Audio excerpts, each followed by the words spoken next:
Second grade math. Let me see. That's not how you spell second. You got it. You're a very smart boy. Stop acting like you don't know no better. Two G is like second grade, but it's not the word.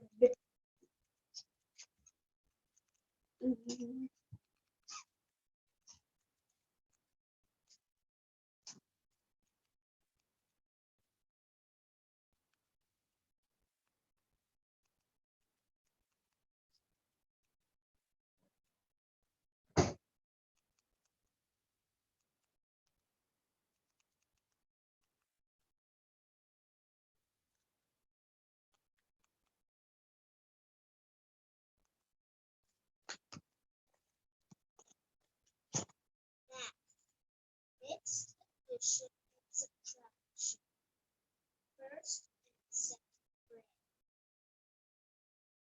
Students.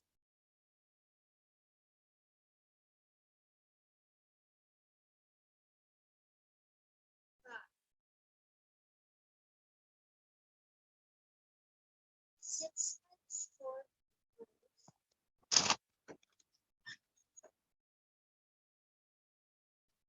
and then 2.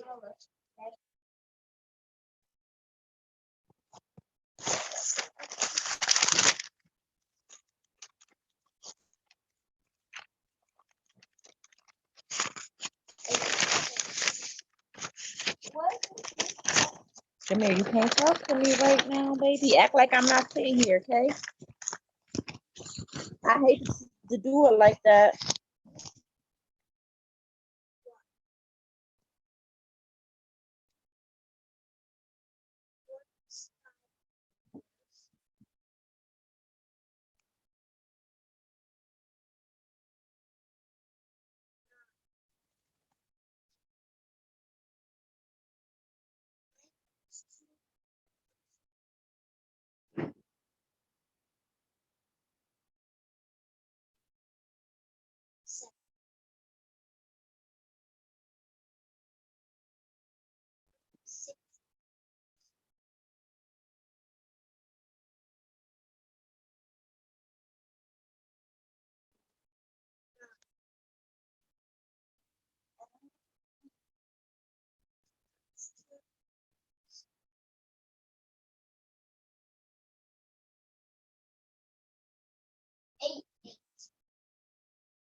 You paying attention to that? Here, write them down and do one for me. See how smart you'll be. You can use the pen. Get you a book. A special assignment today.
Just is that giving you enough time? You got time. Don't start crying like a little ass baby. Be quiet and just do what I asked you to do. It's sad with you. You don't want to do nothing but sit here and wander around and play with your feet. No, you're gonna be a smart boy.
Let me straighten out my ground, so versatile.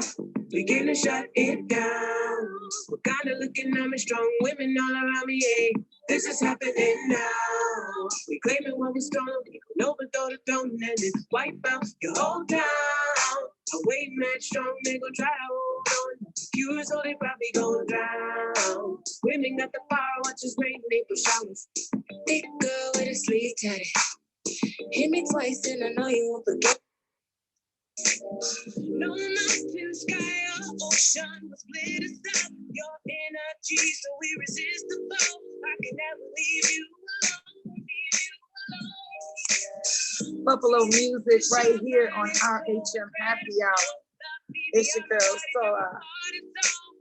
Amen to the universe. This is how we gonna give it up. It's the RHM official happy hour, taking this live stream to the next level. In just a minute, the man of the hour is going to be with us. Right now, you're listening to some local music. That's right. This is just like Tony Rose. Stay locked in to the happy hour right here on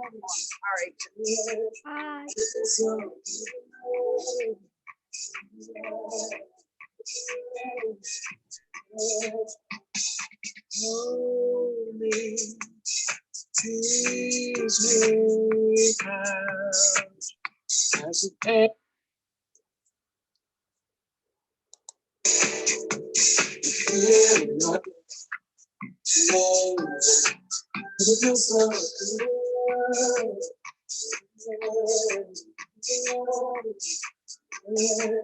It feels so good.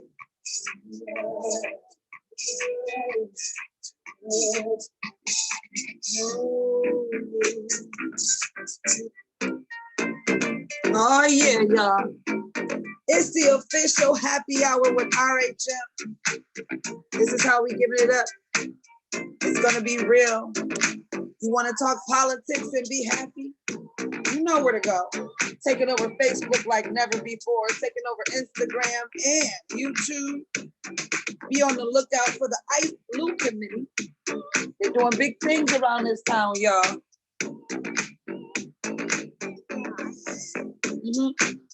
Check it out.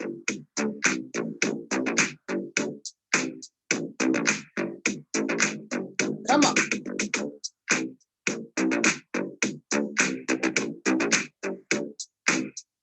A little 90s music mixed with some local music today, just something to give you a taste. of what's happening in the happy hour.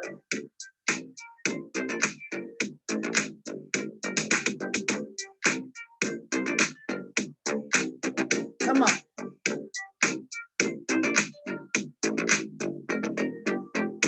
In just a minute, we're going to hear from some very, very strong power hitters. I'm talking about OMG. Get ready for some information.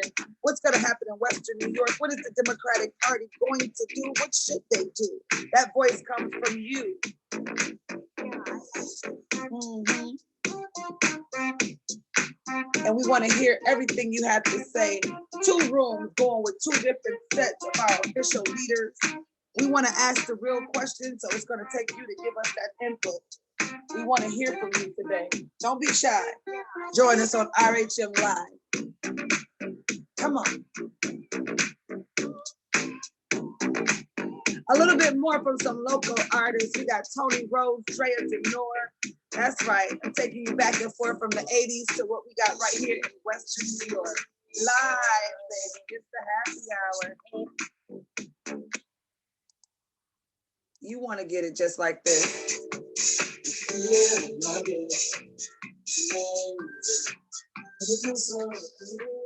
Come on. Gonna give some giveaways on both pages. Gonna make sure you got what you need.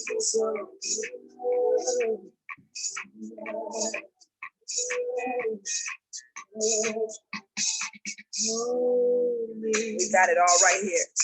I don't even want to give giveaways away too much, but all I can say is when you hear Auntie Mia tell us it's time to give it away, give it away, give it away, give it away now. That's exactly what we're gonna do. Don't forget, you're gonna hear from Rashied himself about just what's going on with this Democratic Party, and you get to ask.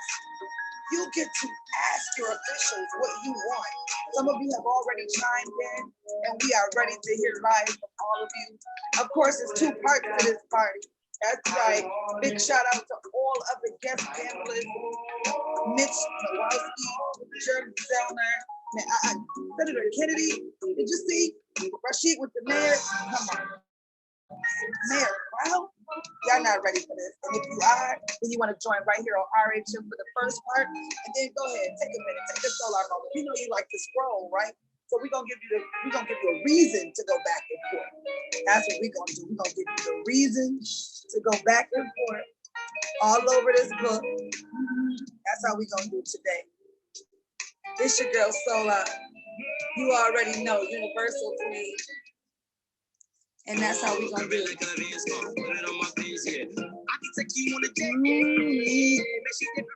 Baby Joe, that's a vacation sound. Hey. Y'all better get ready. It's gonna be hot up in here today. Share on Facebook, Instagram, however you want to. Just make sure somebody knows that the party is live. This happy hour is live. Filled with information, fun, and it's up to you if you have a little something to make the happy hour happy. I know I am. I'm your girl, Solar, the community starter. Get your mind right. Stay woke. That's Drea.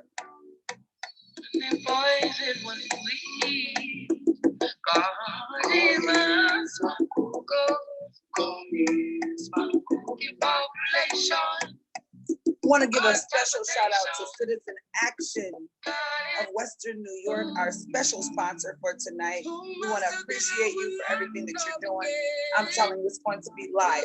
Not 1 time, but 2. I don't know where he get it from. When he joins us on this happy hour live, you'll find out what I'm talking about. Got a few rubber bands for you on the rubber band balls, of course, with some giveaways. I don't know. I'm just liking this universe thing, you know? When we all come together with the proper energies, you can do some really cool things. And that's what you're going to see right here on RHM LLC. Nice and blue, baby.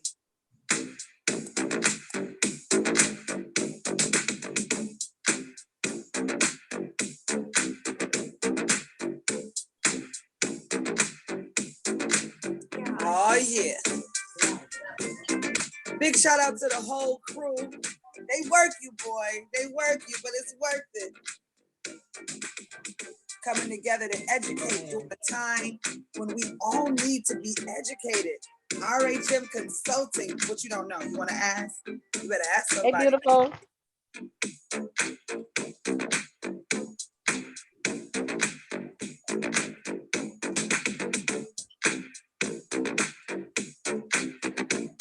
There it is. Hey, beautifuls. Hey, come on, come on.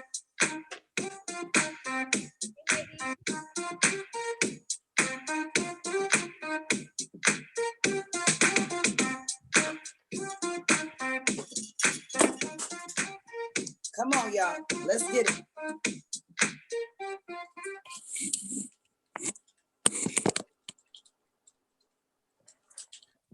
Okay, I can hear everybody. So what I'm going to do so that I don't forget, I'm going to mute now.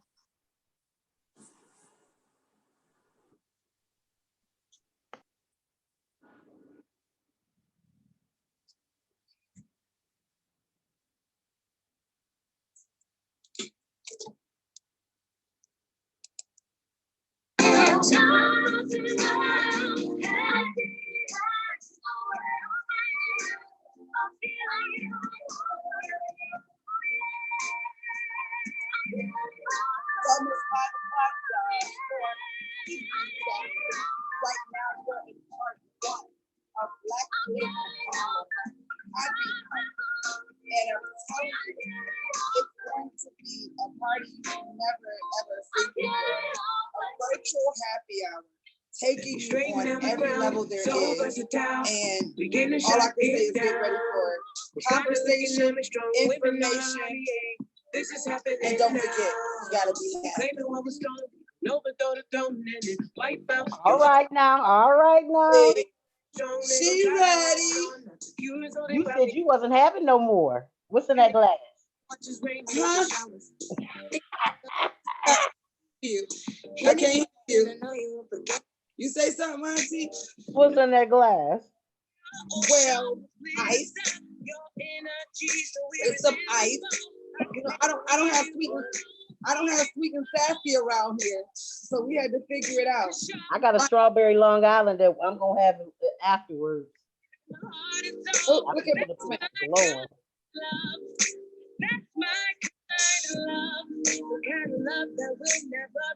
local music.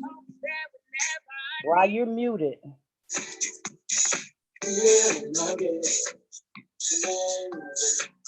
The man's having a little trouble getting on, y'all. You heard me? Can you hear me? While you're muted. I'm muted right now? No, you're not muted. You're fine now. The mayor said he's having some problems getting on. The mayor's having a little trouble getting on, y'all. What's the Zoom phone number? I'm going to do it. I'm turning it on. No, you're not muted. You're fine now. The mayor said he's having some problems getting on. I'm turning it now. Everybody on mute 1 second. What you heard? What's the Zoom phone number? I'm going to do it. You're not muted. You're fine now. The mayor said he's having some problems getting I'm on. turning it now. The phone number? Oh. He's No, having, I need the phone number.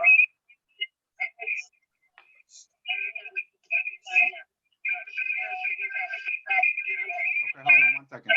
The phone number? Oh. No, Go mute for me, please. Cousin, go mute for me, please, on everything. Uncle Ra, if you need the Zoom information, I have it available. Is it the phone number? Yes, I have both. You go mute, please, mute. Ra, if you need the Zoom information, I have it available. The phone number? Everyone go mute, please. Everybody. Yes, I have both.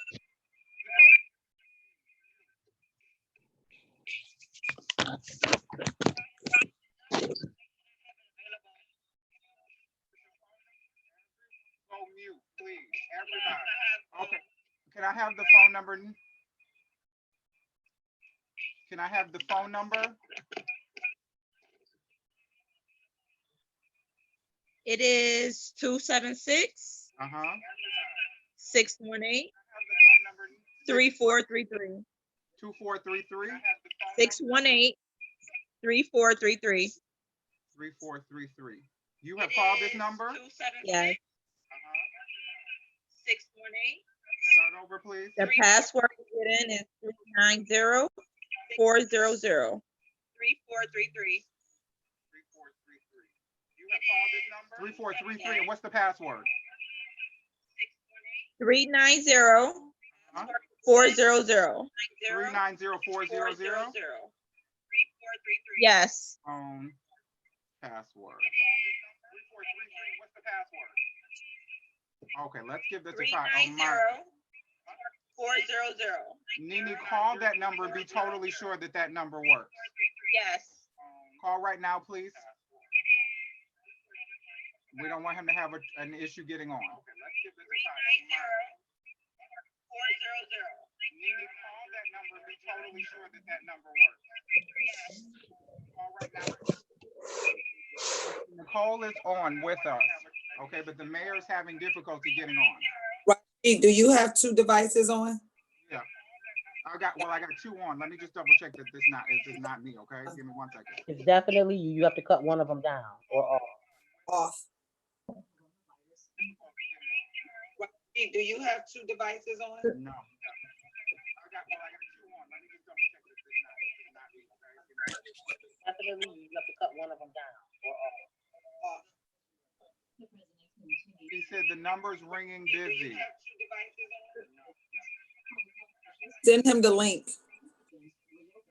The email link.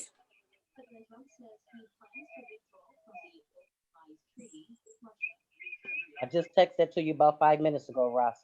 Just send them that text. Send him the link. I am. The email link. I don't see it. Who did you text it to, cousin? You. I texted right directly to you. About 5 minutes. Send it again, please. The noise in the background is driving me crazy. I need to know who's doing that. You. I texted right directly to you. Okay, hold on 1 second. The noise in the background is driving me crazy. I need to know who's doing that. Hold on.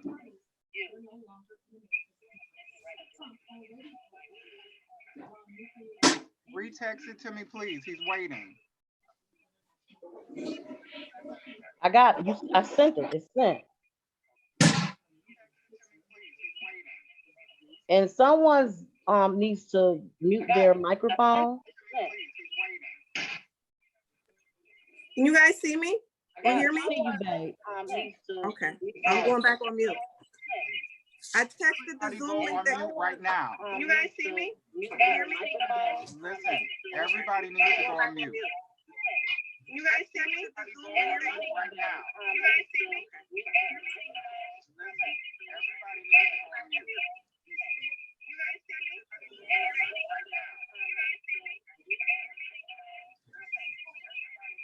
You all are driving me crazy with this.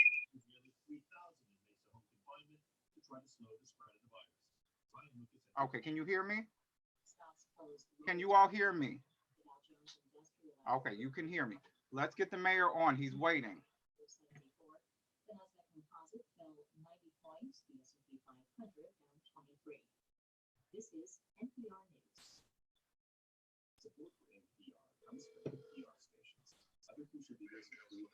Mayor, good afternoon. Are you still having an issue getting on? Yes, sir. Okay, there is a way to log in with that Zoom information and just keep your video off if that's what you'd like to do. Because just for some reason, it's not working with the call. Yeah, I don't, my Zoom system, I don't have a Zoom system at home. That's where I am. Oh, okay, understood. Let me see if I can get you on my speaker then. Let's see if that'll help. Okay, I'm gonna see if I can do it that way.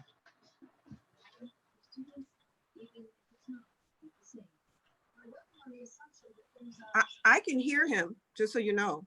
You hear the mayor right now? Yeah, I can hear him We talking can to hear him you. coming through your speaker. I'm gonna put him on the Bluetooth. Let's see if that's a better option. Mayor?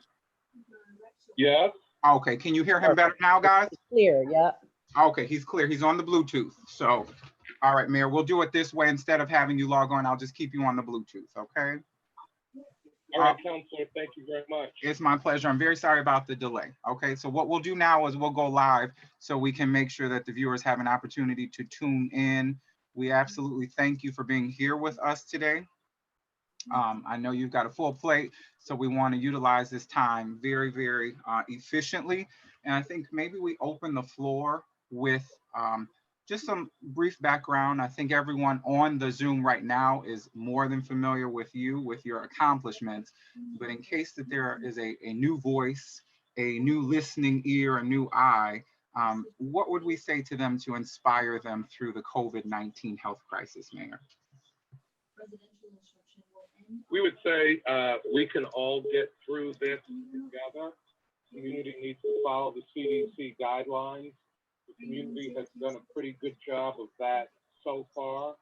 Wearing masks, face coverings when people are out, maintaining physical distancing of at least 6 feet from other people, and avoiding any kind of mass gathering where coronavirus can be spread. One of the reasons why we have opened in Western New York in phase 1 is because people have followed those guidelines. Hospitalizations have gone down, deaths in hospitals have gone down, new hospitalizations have gone down. And we are Buffalo, we're the city of good neighbors. We're Western New York, we're a community of good neighbors, and we are Buffalo strong. Beautiful, beautiful message, Mayor. Thank you very much. I know that there was an immediate question about the census. Some of our viewers have said that we believe that the census is important because it directly correlates to the number of individuals in our great city and our great state that may now get certain kinds of funding and certain assistance by virtue of seeing higher response numbers with the census forms. Is the city of Buffalo playing a role in that process? And if so, how? We sure are. First of all, let me thank you for organizing and moderating this call for the Minority Bar Association and all of the great work, Rashied, that you do for the city of Buffalo and our community every day. The city is extremely involved in the census process. We've developed a complete count committee in the city of Buffalo. We've appointed a number of community members, clergy, small business, individuals to the complete count committee for the city of Buffalo. The director for that committee is one of your colleagues, attorney Jessica Lazarine. We found out from the US Census a couple of months ago that in 2010, there was a serious undercount of the city of Buffalo population. And because of that undercount, from 2010 to 2020, the city alone lost hundreds of millions of dollars in federal financial resources that could have gone to education, housing, infrastructure, economic development, and other critical programs that could have helped build our city. We can't afford to allow that to happen again because federal resources are allocated based on population. Right now, our census response rate in Buffalo is about 47.6%. We're lagging the national response rate by about 14%. So we have to pick it up, and we're asking people in our community to talk to every family member, talk to every church member, talk to every friend, talk to every neighbor, and encourage them to fill out the census. We, with every mass distribution that we're doing in the city of Buffalo, the food distributions that we're doing in the city of Buffalo, we are also distributing census information so people can fill out the census. Beautiful, beautiful. Thank you very much for that, Mayor. I know one of our viewers is watching and has said to us, we're not really clear about the parking restrictions or regulations at this point. Is the city of Buffalo still actively enforcing them, or is the city now taking a more relaxed approach with some of their parking restrictions? The city has taken a very relaxed approach for about 82 days. We have waived the fee for all on-street parking. So parking at a meter in the city of Buffalo, still free. Parking in parking ramps in the city of Buffalo, still free. Now that we are reopening, we will begin to change that. The certain on-street parking regulations in our residential neighborhoods have been lifted.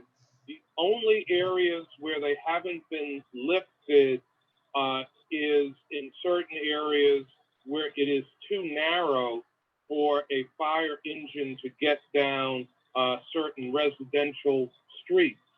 But that is one of the things that the city has done to make sure that we did not create additional hardship for our residents by keeping parking meter fees in place, keeping parking ramp fees in place, and certain residential parking regulations in place. We lifted all of those things, waived all of those things, so as not to create additional financial burden for residents of the city of Buffalo. And in doing that, the city has foregone millions of dollars. That is correct. That is correct. And would we say that that same thing might be true, Mayor, with respect to existing city licensing? Have we taken a similar relaxed approach during the COVID-19 health emergency? Yes, we have. With respect to licenses, fees, we have taken a more relaxed approach. We have given people more time to pay. We have relaxed penalties for late payments of most fees and licenses in the city of Buffalo. We know that businesses, we know that individuals have been affected. We know that literally thousands of people in Buffalo, in Erie County, and West New York have been laid off, have been furloughed. We know that businesses have not been able to operate. So we have relaxed those fees as well. And that is part of what the city has done to respond to COVID-19 and to create an atmosphere where our residents and our businesses can get through this very difficult time. Very understandable. Mayor, you have a lot of fans in our city. Many of them are some of our more seasoned residents who get to see you up close at meetings, at breakfasts. But we've recently heard from some of our students, and they've said, I have big dreams too.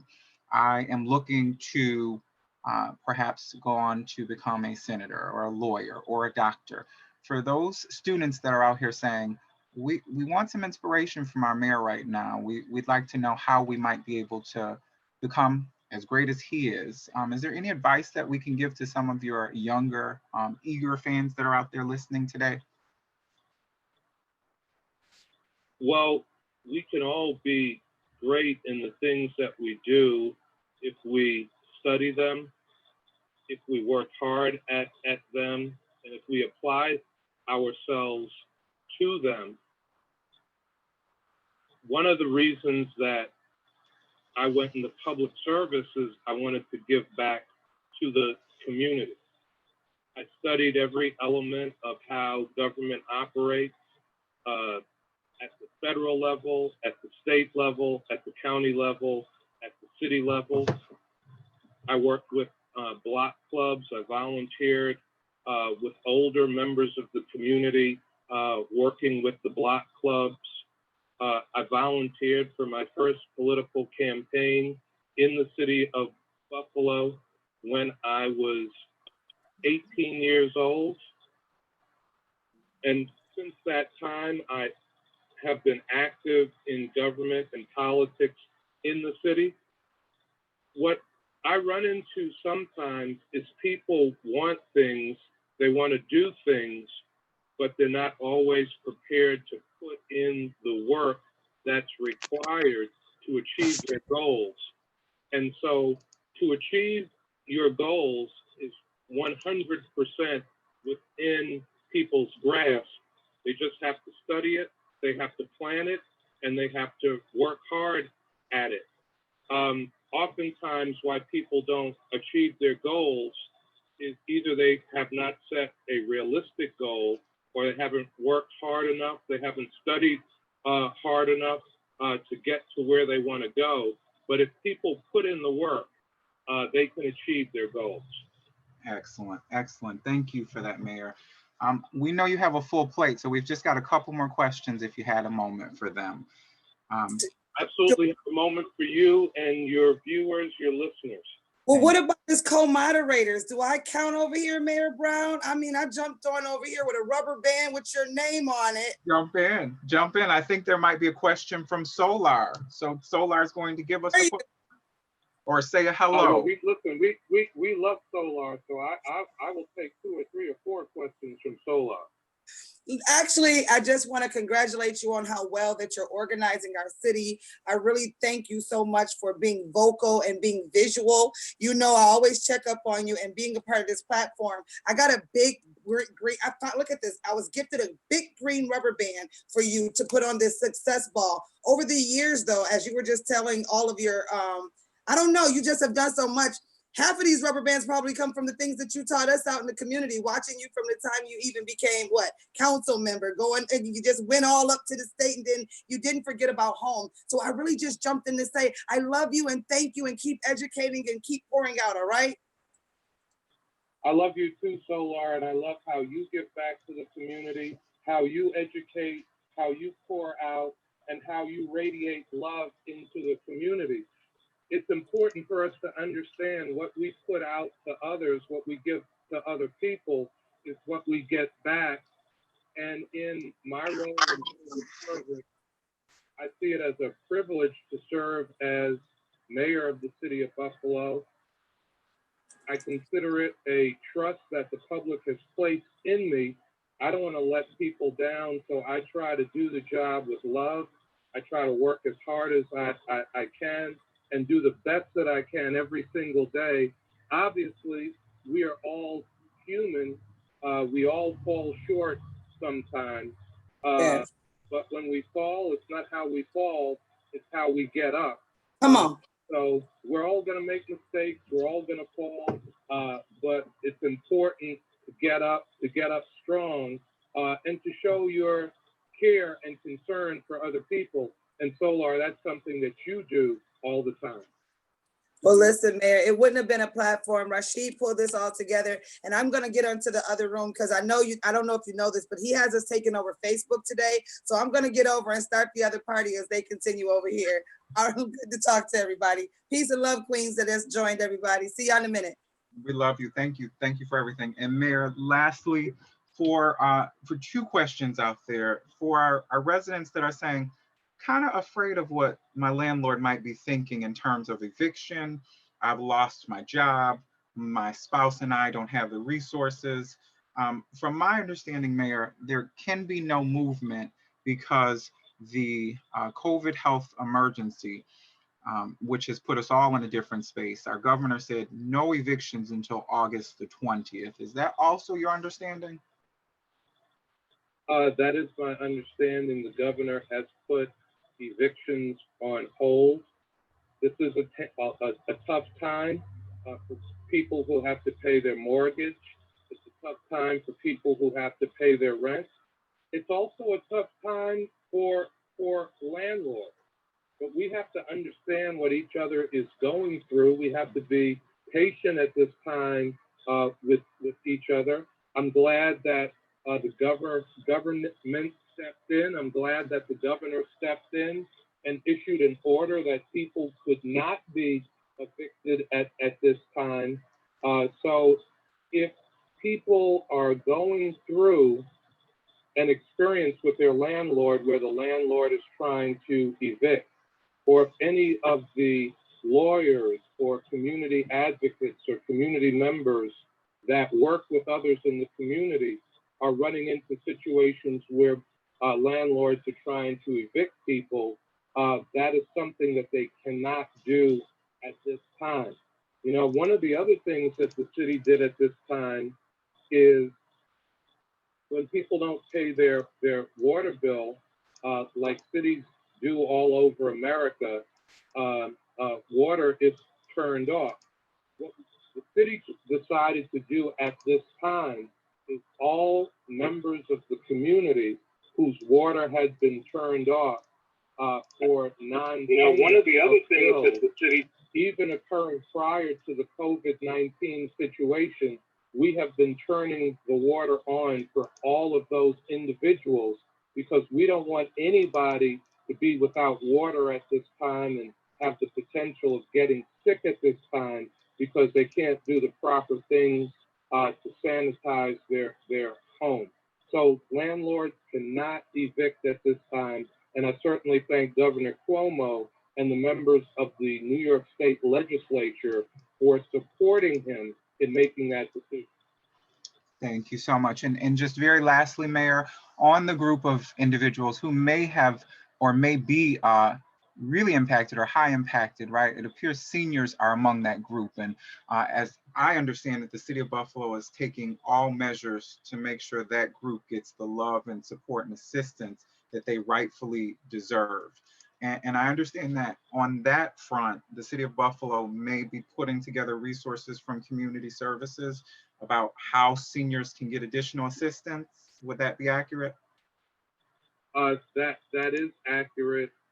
We created the Good Neighbors Network where seniors and other vulnerable members of our community can put a door hanger out on their door, which says that they need non-emergency assistance.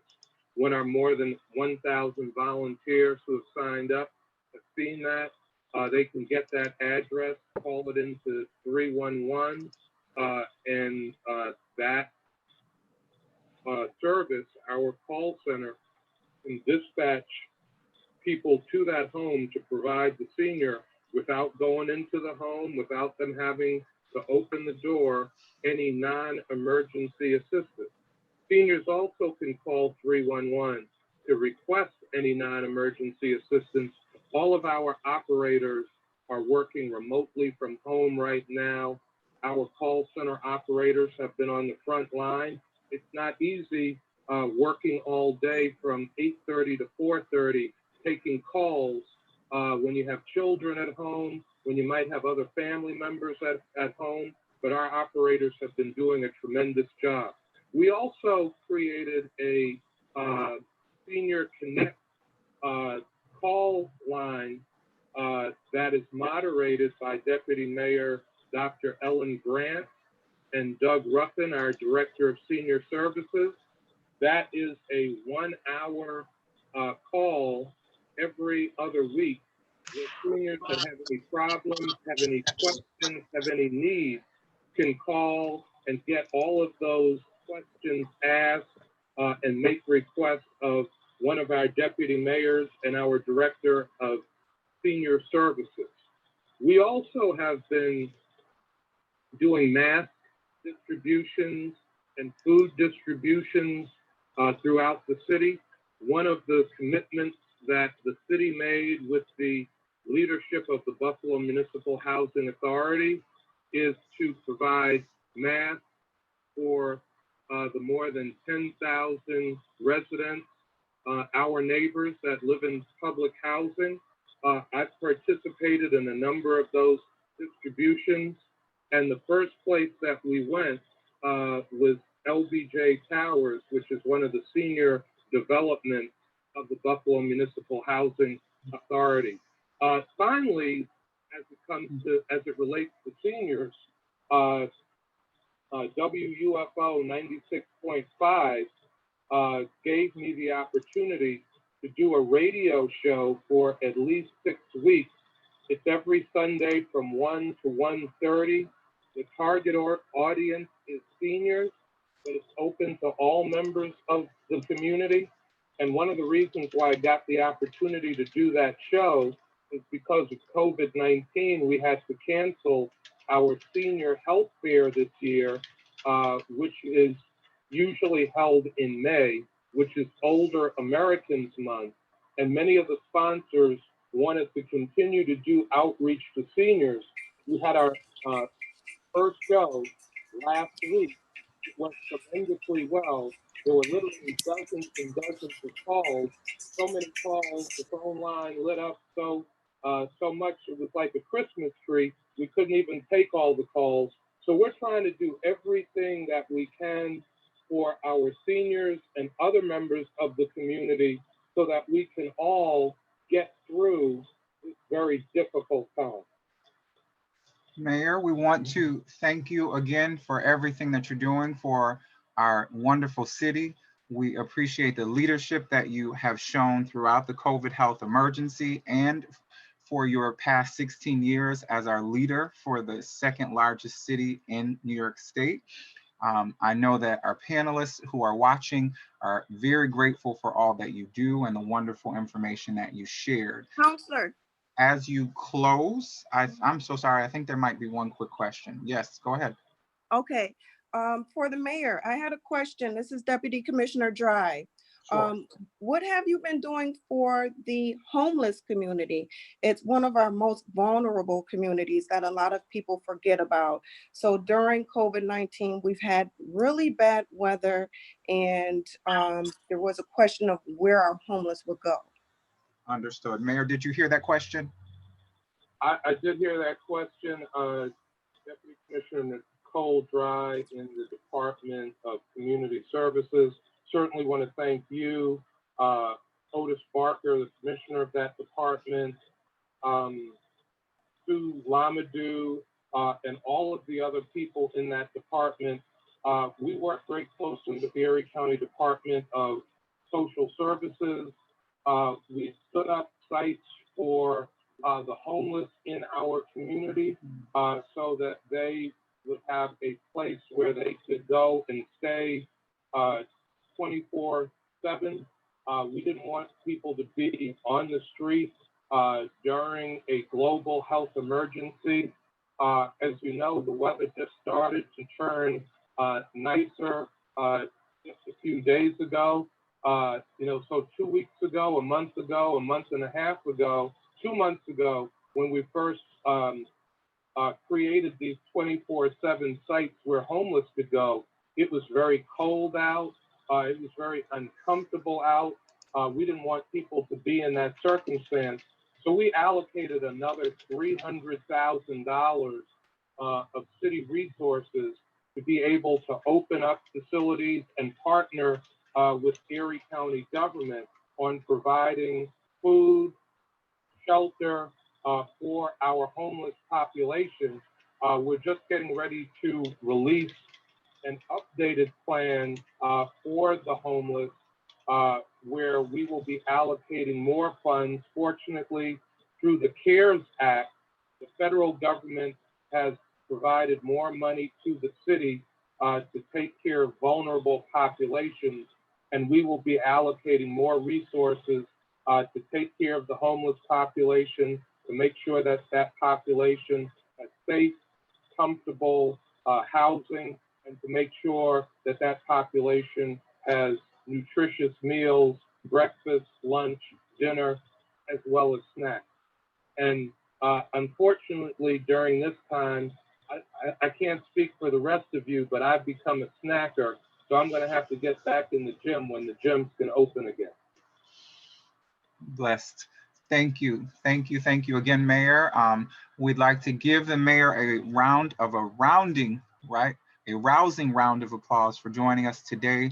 We know that he's on the front lines fighting very hard for this great city. We appreciate all he's doing with his leadership to not just empower the city of Buffalo, but our great residents who live near and far.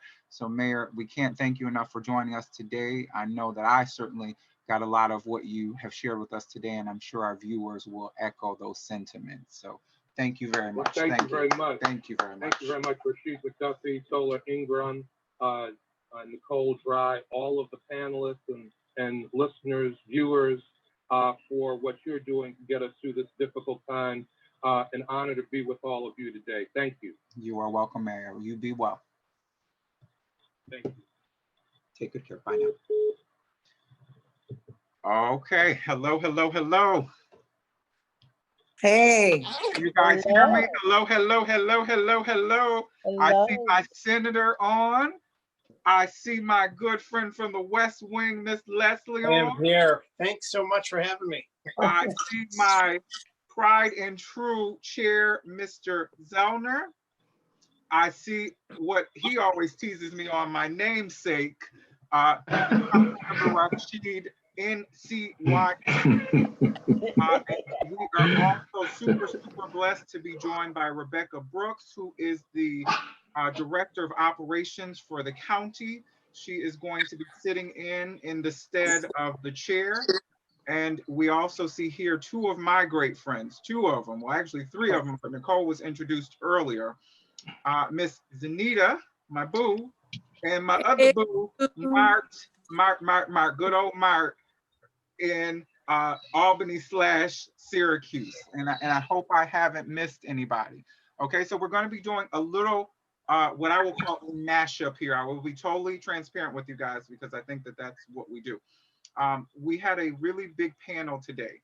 And so we broke it up in two. And so some of our good friends may be in the other room because we didn't want any of you to have to wait. We knew the senator was on a schedule. We knew the chairman was on a schedule and the council member as well, and Rebecca and others. So if we need to do a little adjusting, just please work with me on that. I just want to give you a heads up on that part. I know that this part is primarily about the senator and some of the work that he's seeing happen in New York State. But I think as we have the overall conversation, we certainly would want to hear from the council member, who I do not believe is here in his official capacity. And I believe that Chairman Zellner is kind enough to join us in terms of what the election process might look like going forward. So I'm just going to pose a question to our senator, but I'd love to hear reflections from our other panelists, okay? And I'll pose it to the senator in not his official capacity, but the senator as a potential delegate here. And I think, Senator, that question for you is, what? A New York primary? Aren't we done with this? Yeah, well, you know. Say to them, Senator, when people stop us and say, are you kidding me? Aren't we done with this? Yeah. Well, first of all, Rashied McDuffie, thank you, man. Thanks for having me. Thank you for your leadership, not just in bringing us all together here tonight, but throughout the weeks, months, and years. I mean, you've not only become a great friend of mine, but a real champion for our community. And you're a true leader in every single way. And it's an honor for me to be here, to our councilman, to the mayor, who I know has stepped off, to our chairman, to Rebecca representing the county, and to so many other leaders here in Western New York, and to everybody that's joining us remotely. Thank you for having me be a part of this tonight. And I know there's a lot to discuss, and I'll be quick, but I got to tell you, I'm excited about the opportunity that's presented before us with Vice President Biden, and really taking back our country. Vice President Biden has made part of his messaging taking back the soul of our country.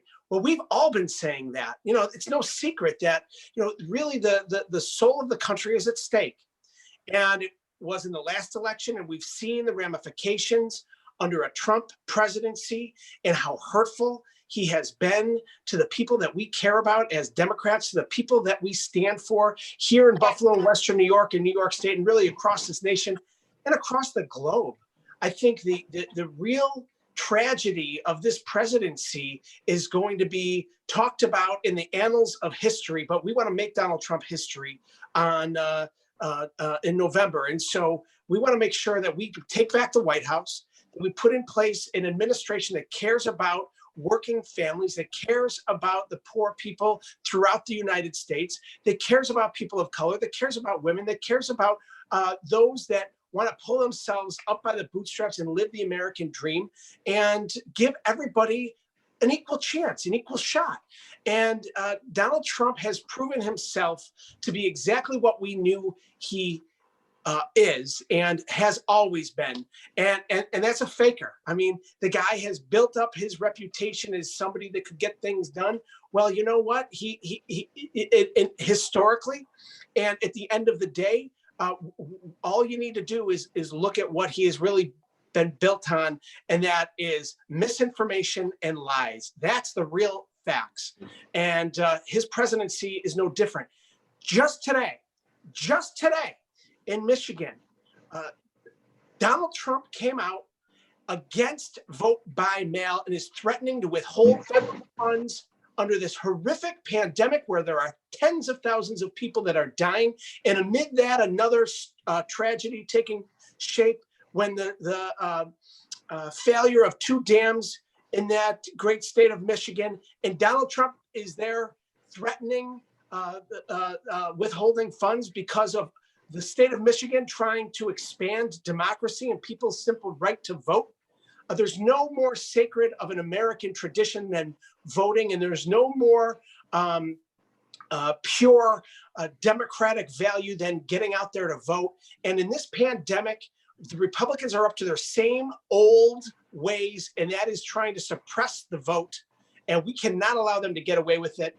To everyone on this call, everyone on this Zoom meeting, I know you have all joined us in helping to expand voting rights here in the great state of New York.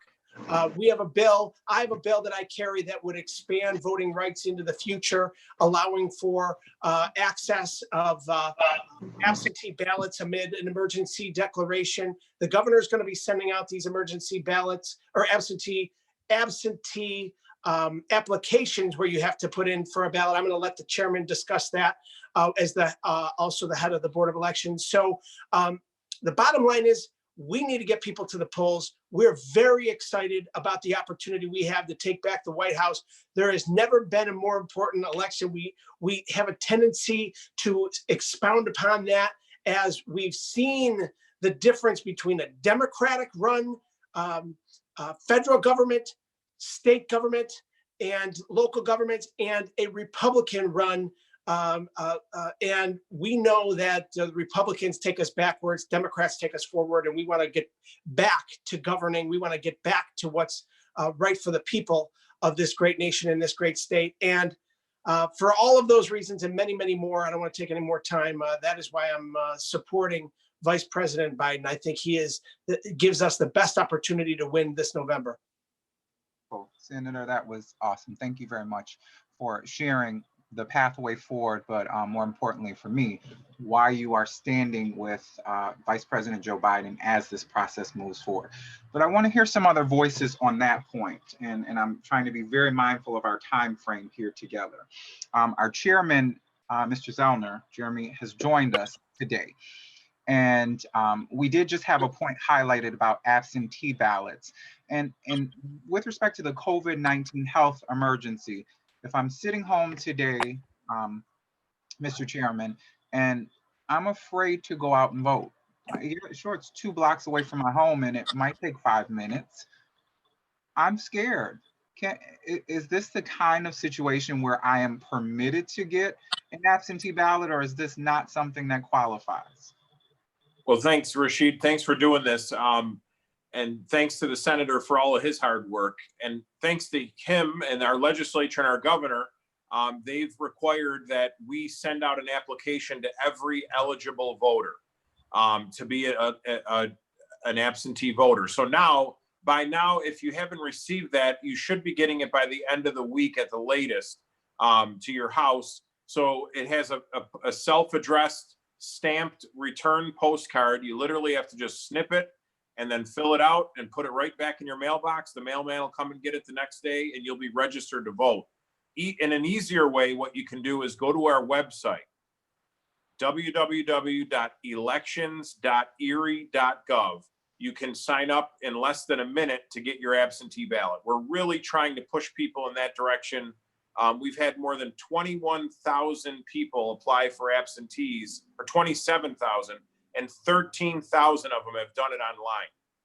And so, that's the good thing, is that it's simple, it's quick to do it online, and it's safe to stay home. We're really encouraging people to stay home. If you want to vote in this primary, you can do it safely. It's never been easier than it is right now. And everyone, if you don't have an iPhone, if you don't have internet access, you simply have to fill out that form and send it back to us. If you want to call us, we can walk you through doing the form online, or doing the form over the phone as well. We can send you a ballot in the mail, but we don't want to have anyone disenfranchised. But it's a difficult time. Locations really don't want us there. Inspectors, for the most part, have been really excited to go to work, shockingly enough. But I think that's going to kind of slow down as we get towards the primary. So there's also a link on our website to become an elections inspector. We need help. We need people to help us. We're trying to get the word out about that. Chairman. Nicole, how are you? Hi, I'm good. How are you? Good. A quick question for the public. Some of the polling sites are wondering if the normal sites will be open. Will it be less sites open? And what is the last date that they can register online for absentee ballot? Last day to register is June 16th. And as far as poll sites go, we're hoping to have every poll site that we would usually have consolidated in when we have a primary open. But we've received letters already from places saying, we really don't want you to have your polling site here. We're going to try to lock that in next week, and we're going to prepare all we can to get every site open. Now, whether we can get inspectors and get them there is going to be another story. There's problems all over the country with having to run these elections. The governor has talked about having the National Guard run the elections. We really don't want to do that in Erie County. We're working hard with our inspectors every day to recruit more, get people trained, and get them in. So we're hoping to have all those sites. We probably won't have the same amount of early voting sites across the county that we did last year, only because it's just going to be really hard to staff them for 9 days. We really want to keep people home.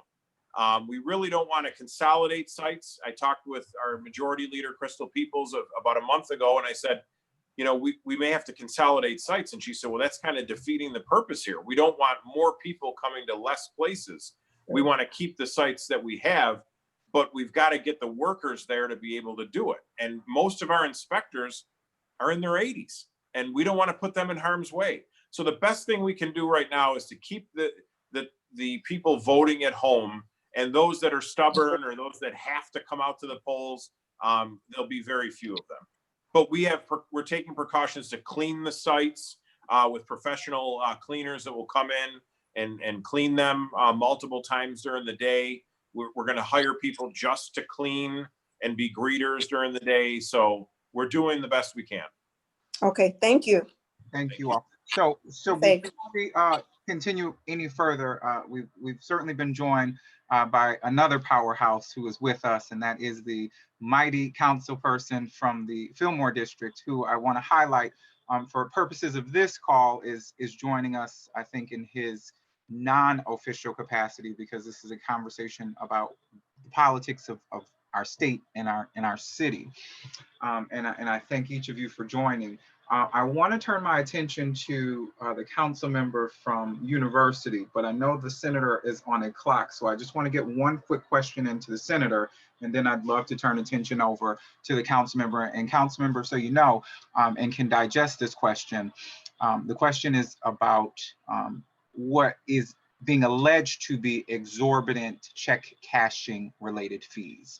Okay, so I want to come back to you on that issue in just a moment. But I'd like to hear from our senator. Senator, for our viewers that are watching and saying, oh my God, I've called unemployment 1,000 times. Senator, I can't get through. I call, I tweet them, I text them. Help me. Who do I talk to in unemployment? And what do we say to them, Senator? Yeah, that's a great question. I'm so glad you brought it up, Rashied. The unemployment system has unfortunately failed the people of the state of New York. There has been, and it's because it has been entirely overwhelmed. We had a conference call with the commissioner of the Department of Labor last Friday with my Democratic conference saying, look, we have so many thousands of residents that are unemployed that still haven't gotten a check, and it's been weeks and weeks, and they are in a panic mode, and they need to put food on the table. They have not gotten any income, and we have to make sure that not only can they have food on the table, but they're able to pay their bills. You know, that's what the unemployment system was set up for. Just to put it into perspective, in the last 2 months since this pandemic began, the unemployment system in the state of New York, there has been over 2 million applications filed for benefits. The most there has ever been in a single year has been 1 million. So in 2 months, we've done more than what's been done in the most recent year, and that was over a decade ago. So the state was playing a lot of catch up, the Department of Labor, but there's no excuse for people not getting what is rightfully deserved to them. And so what we have done is we've been playing a lot of triage. We have my office staff has just done a remarkable job. We have helped over 1,000 people fast track their benefits. All you have to do, call my office, 716-826-2683, or email me at kennedy@nysenate.gov. My office is ready, and we have our staff who has just been working remotely, full-time, really busier than we've ever been, dealing with issues like unemployment and making sure people get those benefits. And the most important thing is that we have someone on hand to help people, to connect them to these folks that are really, especially now, when we recognize that that system was overwhelmed and that system was really crushed from so many individuals that needed that help, that those, especially that have been waiting the longest, that they get those services, again, that they rightfully deserve. So we're on call. All you have to do is reach out, and we'll absolutely get right to it. Senator, thank you very much. Thank you. Thank you. Councilman, I know that you have joined us here today, and we certainly appreciate it. And for the folks, all right, we like to sort of attack things here directly, but I think do it in a very respectful and in a transparent way, right? And so I think some of our Facebook community has made some comments and brought up some questions about these check cashing fees. Well, let's take a step back. So I think there are allegations that some companies are charging exorbitant check cashing fees. I have personally looked into the situation and haven't found what I would consider to be a credible case of overcharging. And by that, I mean objective proof, a receipt that shows an overcharging, a individual stepping forward willing to testify under oath of overcharging. I personally haven't seen that, and I have diligently been looking for that information. Is that something that's come across your radar? Yeah, Rashied, it has. And it's, it's kind of at times laughable because so many times on Facebook, we get information and we believe whatever's on Facebook is true. And I've been telling people, please, folks, let's stop believing everything we hear. And I addressed that particular issue with one of the check cashing places that is in my district, but the issue wasn't even with that particular check cashing place. It was in another district. However, again, when you make allegations about people being taken advantage of from our community, people are cashing their stimulus checks, so we know they need that money, and they're being charged $200, and people believe it. It's sickening. It's sickening because we sometimes are easily influenced by misinformation. And so what I did is I addressed it because I know the person. And it's not about the person, it's about the regulation. If there's a regulation in place that the check cashing place can only charge so much, and they have a big old sign that tells you, hey, if you have a check for $1,200, this is how much you're charged, then you have to go by that. I mean, it's a huge chart. But again, if someone is being overcharged, then we have remedies to that. It means you can file a claim with the state. So I'm trying to get us to kind of think through things, not as let's just shout it out on Facebook, especially when it's not true. But if it is true, this is how we remedy it. So I put a link on my page so that people can address that particular issue. And the example that people used, again, is something that we just believe. Someone used the adding machine tape, put an amount on it, and said that was a receipt. Well, I know as a financial person, as just a lay person, that if I took a receipt like that back to Tops, they would probably laugh me out the building. I need to have a receipt that has a date, an address, a transaction number, all those things, and we've not gotten that. But again, I'm asking our community to let's be a little bit more diligent. Let's not fall for the okie doke. If someone is doing something illegal, I'm going to be the first one to stand with you. I don't care if they gave me 1 penny. I'm going to stand with you because right is right. But we can't be so easily influenced by things that's misinformation, because at the end of the day, you have a business that's doing a decent job. When this business came in my community, I told them I didn't agree with check cashing.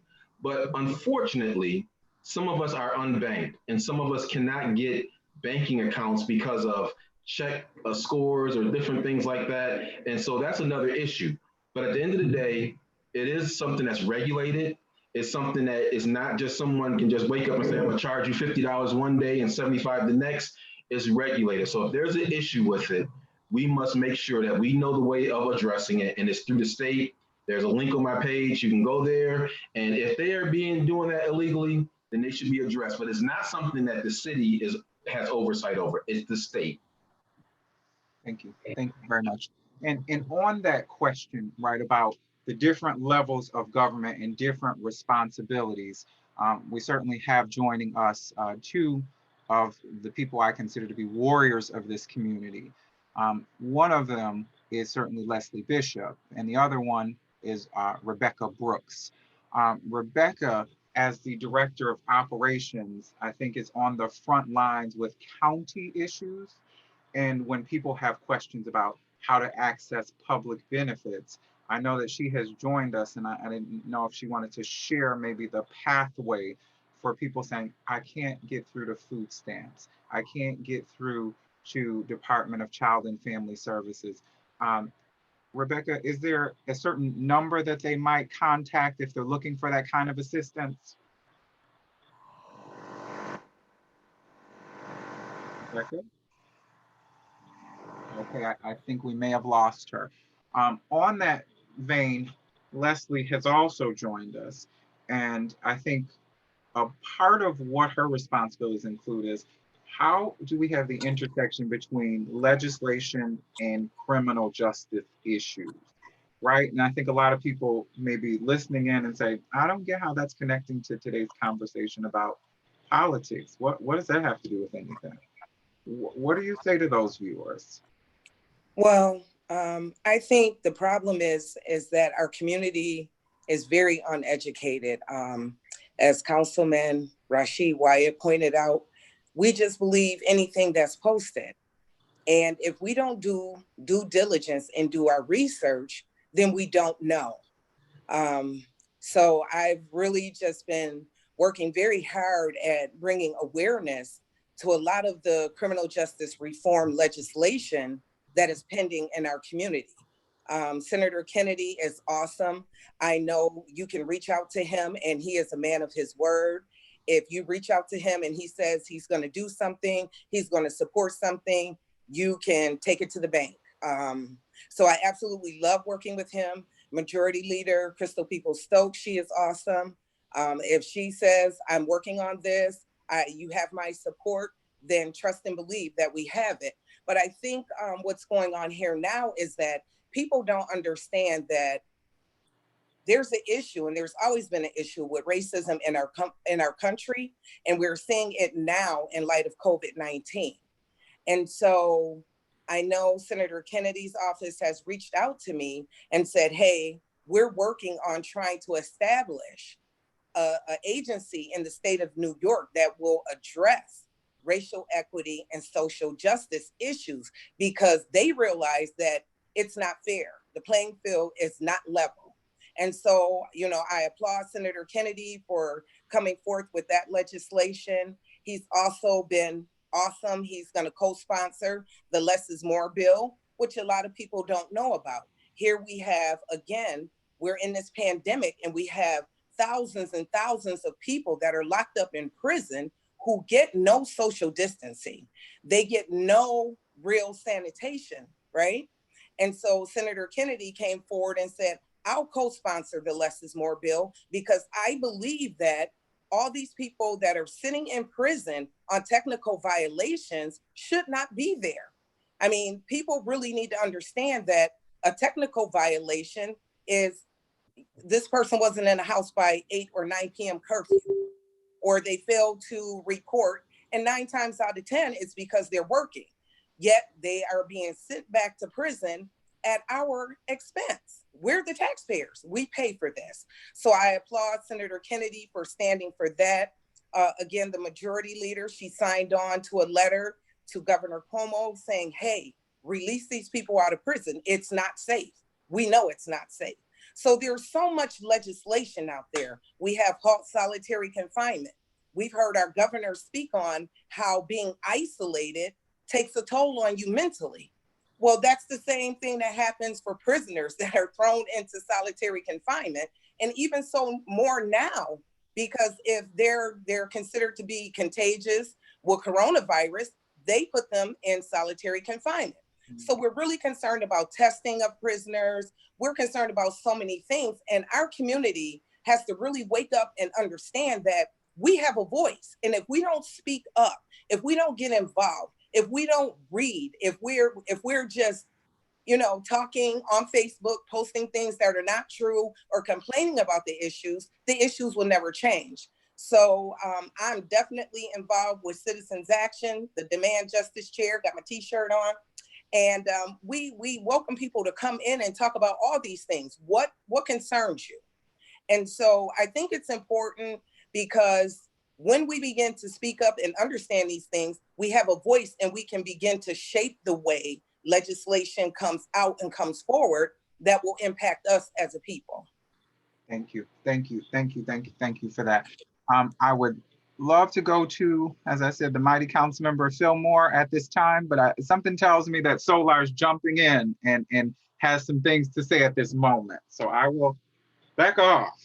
Listen, just a little bit. It's giveaway time. Not making it too loud for you, but just a little rapper's delight. When you see this sign or you hear a little bit of music, just know that it's giveaway time. And of course, today, Auntie Mia is going to let us know which our fly winners will receive outside of a rubber band on a rubber band ball.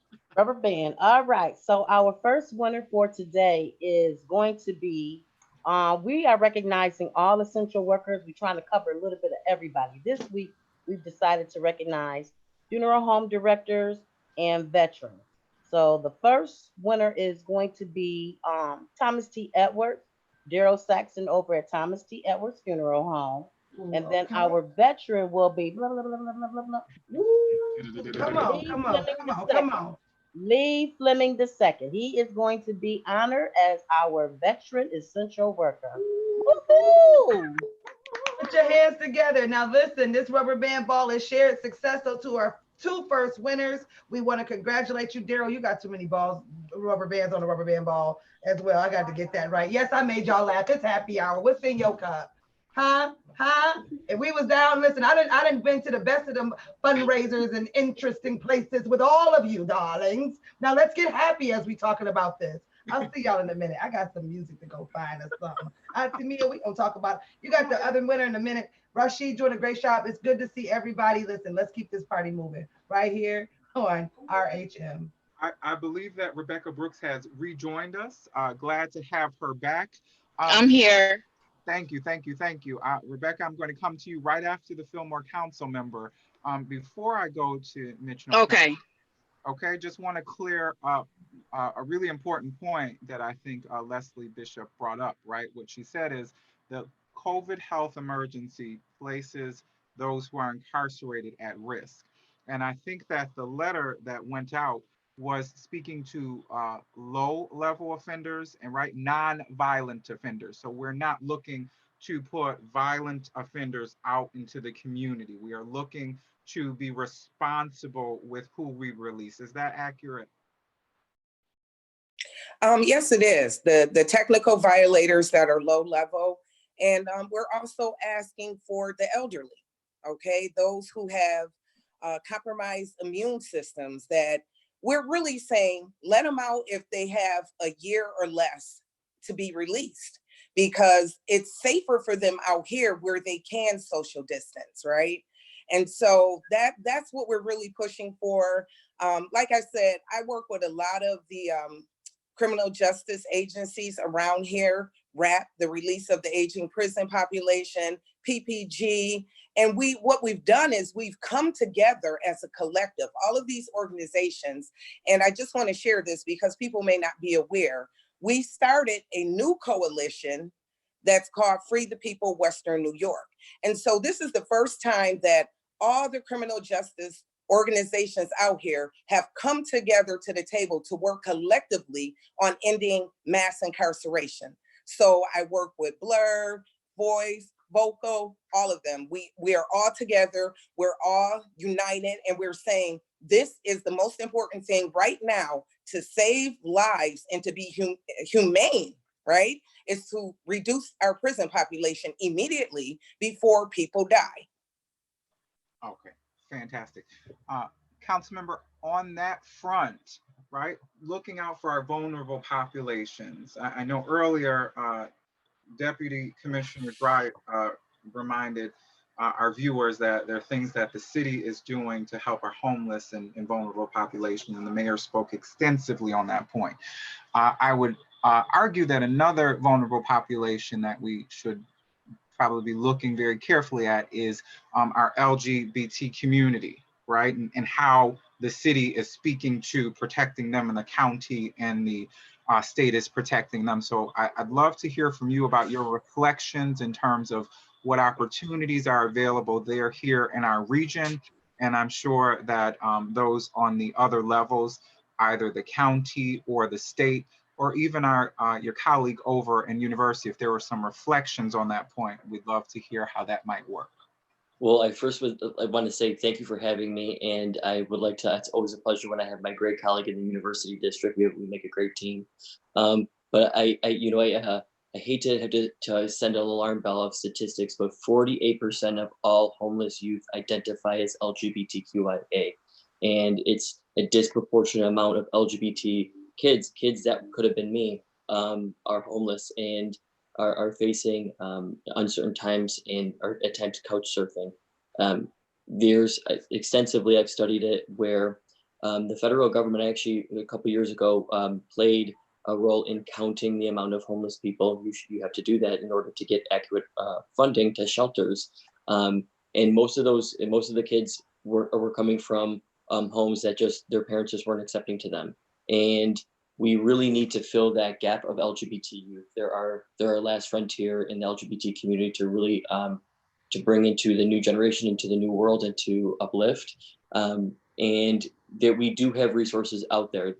I know that my office does. I know that the city does, and county does provide funding to gay and lesbian youth services. So at times they're able to take some of those kids from shelters and move them into more transitional, stable housing. To meet their needs so that they can go back to school, but they can also be themselves, but they can also be safe. Because the biggest thing about LGBT homeless youth is at times this youth are forced to have survival sex or to do things that are putting themselves in danger in order to survive. So when I talk about in tandem out, we also are dealing with, in my district, I have a very unique district. We're dealing with prostitution on Broadway. But when I talk to my constituents, I also tell them that arresting them is not the appropriate way to do it, because there's somebody that needs help. So by putting them in the criminal justice system and creating this circle is not providing these people help. The real people we should be going after are the predators and the Johns that are exploiting these people that are in pain and that they're suffering, and especially from mental health or substance abuse, or just are on troubled times. So the city has an extensive uh, uh, way of being able to take the HAPA funding and take other CDG community block grant money and funding to transitional homes and into shelters and supporting nonprofits. Thank you for that. Thank you. Are there some reflections from our representative from the county, Rebecca Brooks? I know there might be some opportunities at this point to plug individuals with maybe public assistance or other resources so that they are potentially in more stable environments. Is there maybe a good contact on that front? Okay, so what we're doing now, being that, first I want to say hello, everybody. How are you doing? It's nice to see everybody, to know that you are all still in the land of the living. All of us we're doing the right thing with washing our hands, practicing social distancing. We are all alive. So we're thanking God for that alone. Everyone is doing a good job. I just want to let everybody know. All of us are doing a good job. But I also want to say, when it comes to like our social services, what's happening now, being that we are not allowing some clients into the building, everything is done online. I understand that a lot of people don't have access to the internet. They can reach out to the legislature at 716-858-7500. And I'm there every day. I will assist and get them connected to the right person. If they don't have connection to the internet and they need to fill out an application online, I'm willing to take that time to do it for them. And I'll follow up with them to make sure that they have everything. We're just the county legislature at this point. We're just in a place where we're just assisting in all areas. We're working with state, city, anybody that we can, just to make sure that our constituents their needs are well met. Beautiful, beautiful. Thank you for that. Thank you. Okay. I know that we are probably about an hour and 40 minutes in, but I believe that there were some questions that came this way with respect to what the county or the state might be doing. But as we've indicated, we are fortunate enough to have two city representatives on with us. And for the people that are saying, where are we now in terms of the city's process? Is the city reopening? And I saw something on the news yesterday, right? The question goes, it talked about reopening phase 1. Am I supposed to expect to go to work tomorrow? How safe is it for me to go back? I don't really know, Rashied, to be quite honest. I think that we've been following the governor's guidelines. We've been getting a lot of information as he's moving us forward, and I think very smartly. I must say, some of the other things that I've heard throughout the country, I understand the challenges from the economic standpoint, but for me, life is more than a dollar. So for us to allow the country to open in the way that it has really concerns me. But our governor, I'm just so proud of, has taken us down the path the right way. So if we have to slow the process down a little bit further, I'm okay with that because we've come this far. And I think part of it too, from us living in the Northeast, we're used to those 9 months of being in the house because of the winters. But I think that, again, he's taking us down the right path. I know people want to open up sooner. I know my colleague in the Delaware district is looking at some things as far as restaurants opening and being able to have that patio space instead of being enclosed. Those are smart things that we know that we have to do. So again, we're hearing a lot of the things. I don't think we've gotten to the point where it's been uniformly done, but I think again the governor is giving us a great shield to follow, and so we're following that at this point. From my standpoint, again, if the more we can do to help our small businesses, I think it's really, really important because we don't want to see these small businesses go away because guess what that does? There are people in those communities that have jobs and those jobs will go away.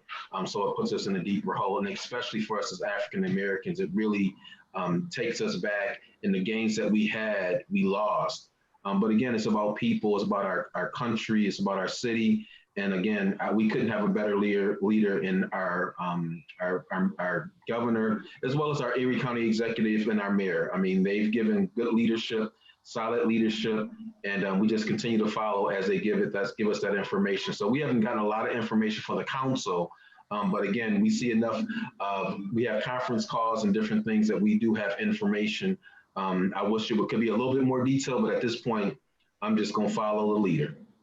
Understood. We have a question from a viewer that is asking, what about masks? I'm struggling to find masks. I'm struggling to find hand sanitizer. Are any of the representatives on here, do we have upcoming information or events about masks or things that are happening? And I see Esther Smothers I has do. joined us, a representative of Tops Market. I believe she may have some information on that. Firstly, welcome.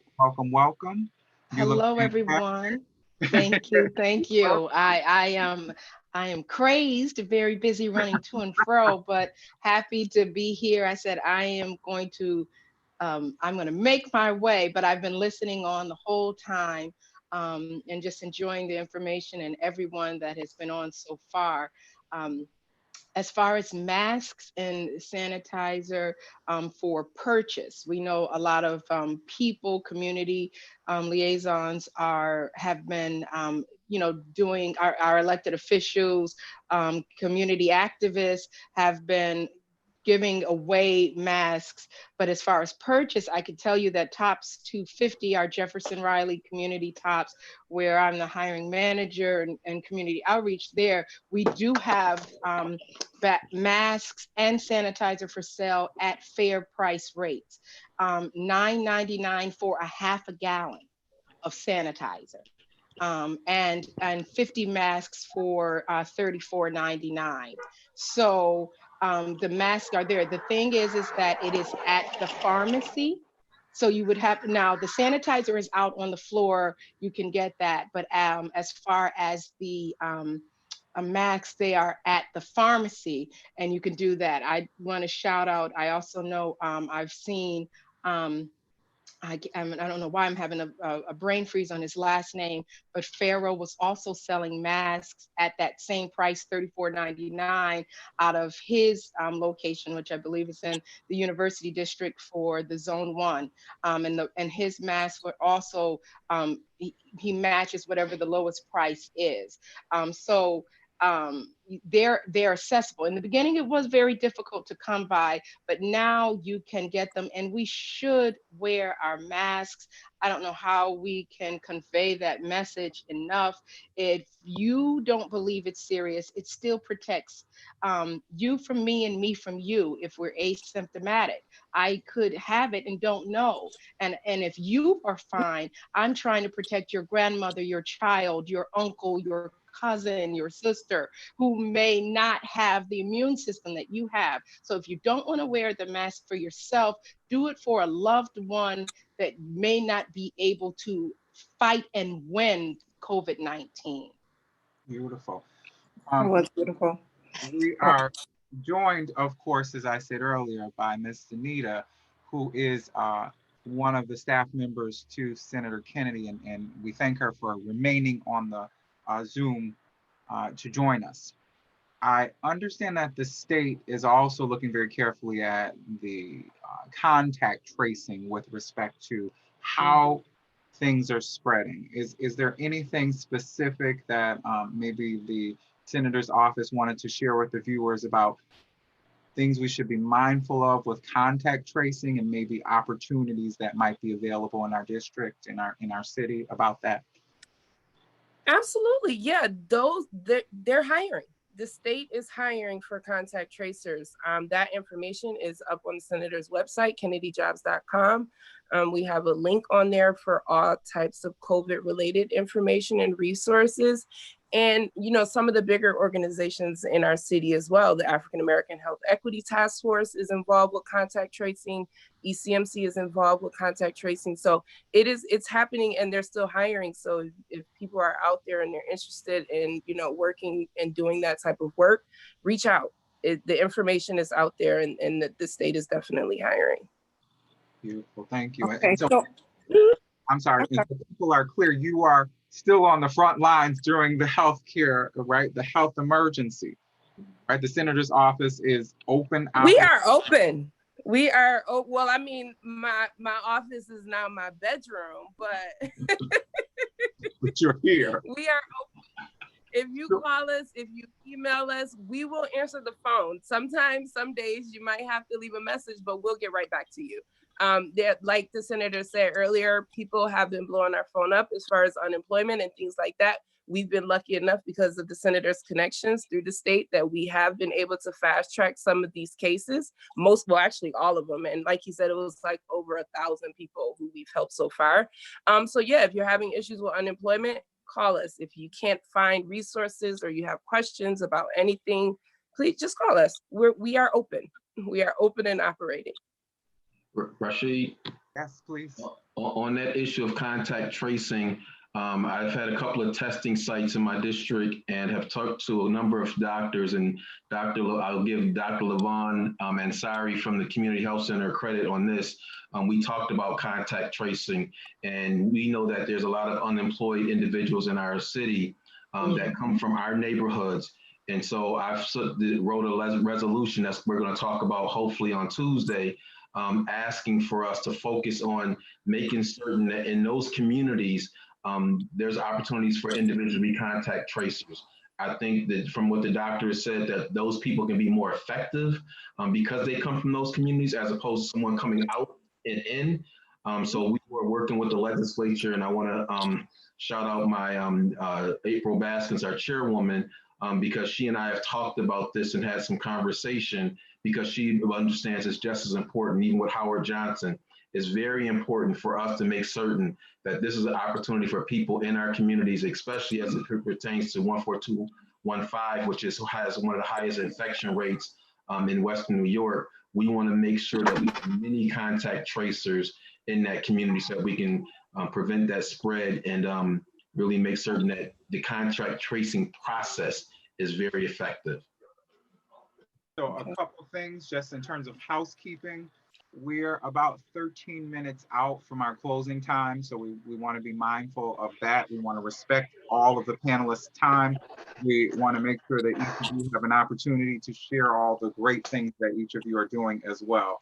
I think that there was a question from Deputy Commissioner Nicole Dry, and while she presents that question, we'll go ahead and get Solar in place for our next phase 2 of a giveaway. Thank you. Yeah, I just wanted to echo off of Sister Smothers. As I drove down Hurdle Avenue yesterday, I noticed maybe 20% of folks wearing masks, and in the Delaware Park, there were even less than that wearing masks. So it's a very serious issue.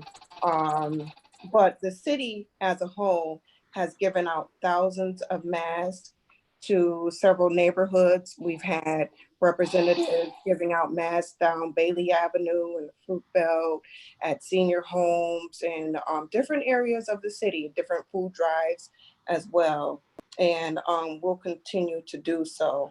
So I just wanted to mention that that is a serious issue as well. Thank you. So so I think Solar's still with us. We will have our next giveaway, and then we'd love to turn our attention over to Rebecca Brooks, who I think is going to provide some additional information on some of the things their office and the county is doing to further lower those infection rates. For our panelists, who are all esteemed in their own rights and great at their professions, just so we could kind of narrow down what contact tracing is, right? So for our viewers that are watching saying, great, there's an opportunity in contact tracing. What is it? What does that mean, right? And so I think what contact tracing means is if I am infected and I have gone to Walgreens on Delaware, and then I went to Chipotle on Walden Galleria, and then I went to Wegmans on Dick Road, the contact tracer would want to go to each of those locations or be familiar with each of those locations and who I may have come in contact with at those locations. Is that correct? That Okay. is correct. And also who lives in your house, right? So that, because wherever you've been and, you know, wherever you've come in contact with comes back into your house. So now we need to know, do you have children? Is your parents there? You know, is there a cousin that lives there? You know, so all of that information is what contact tracing is. Okay, fantastic. And so I believe Rebecca has to get off the call. If there are any additional updates from her before she leaves us, please feel free Okay. to share those. Can everybody hear me? Yes. Yes. Okay, so I wanted to let you know that tomorrow, Chairwoman Baskin is having a mass giveaway.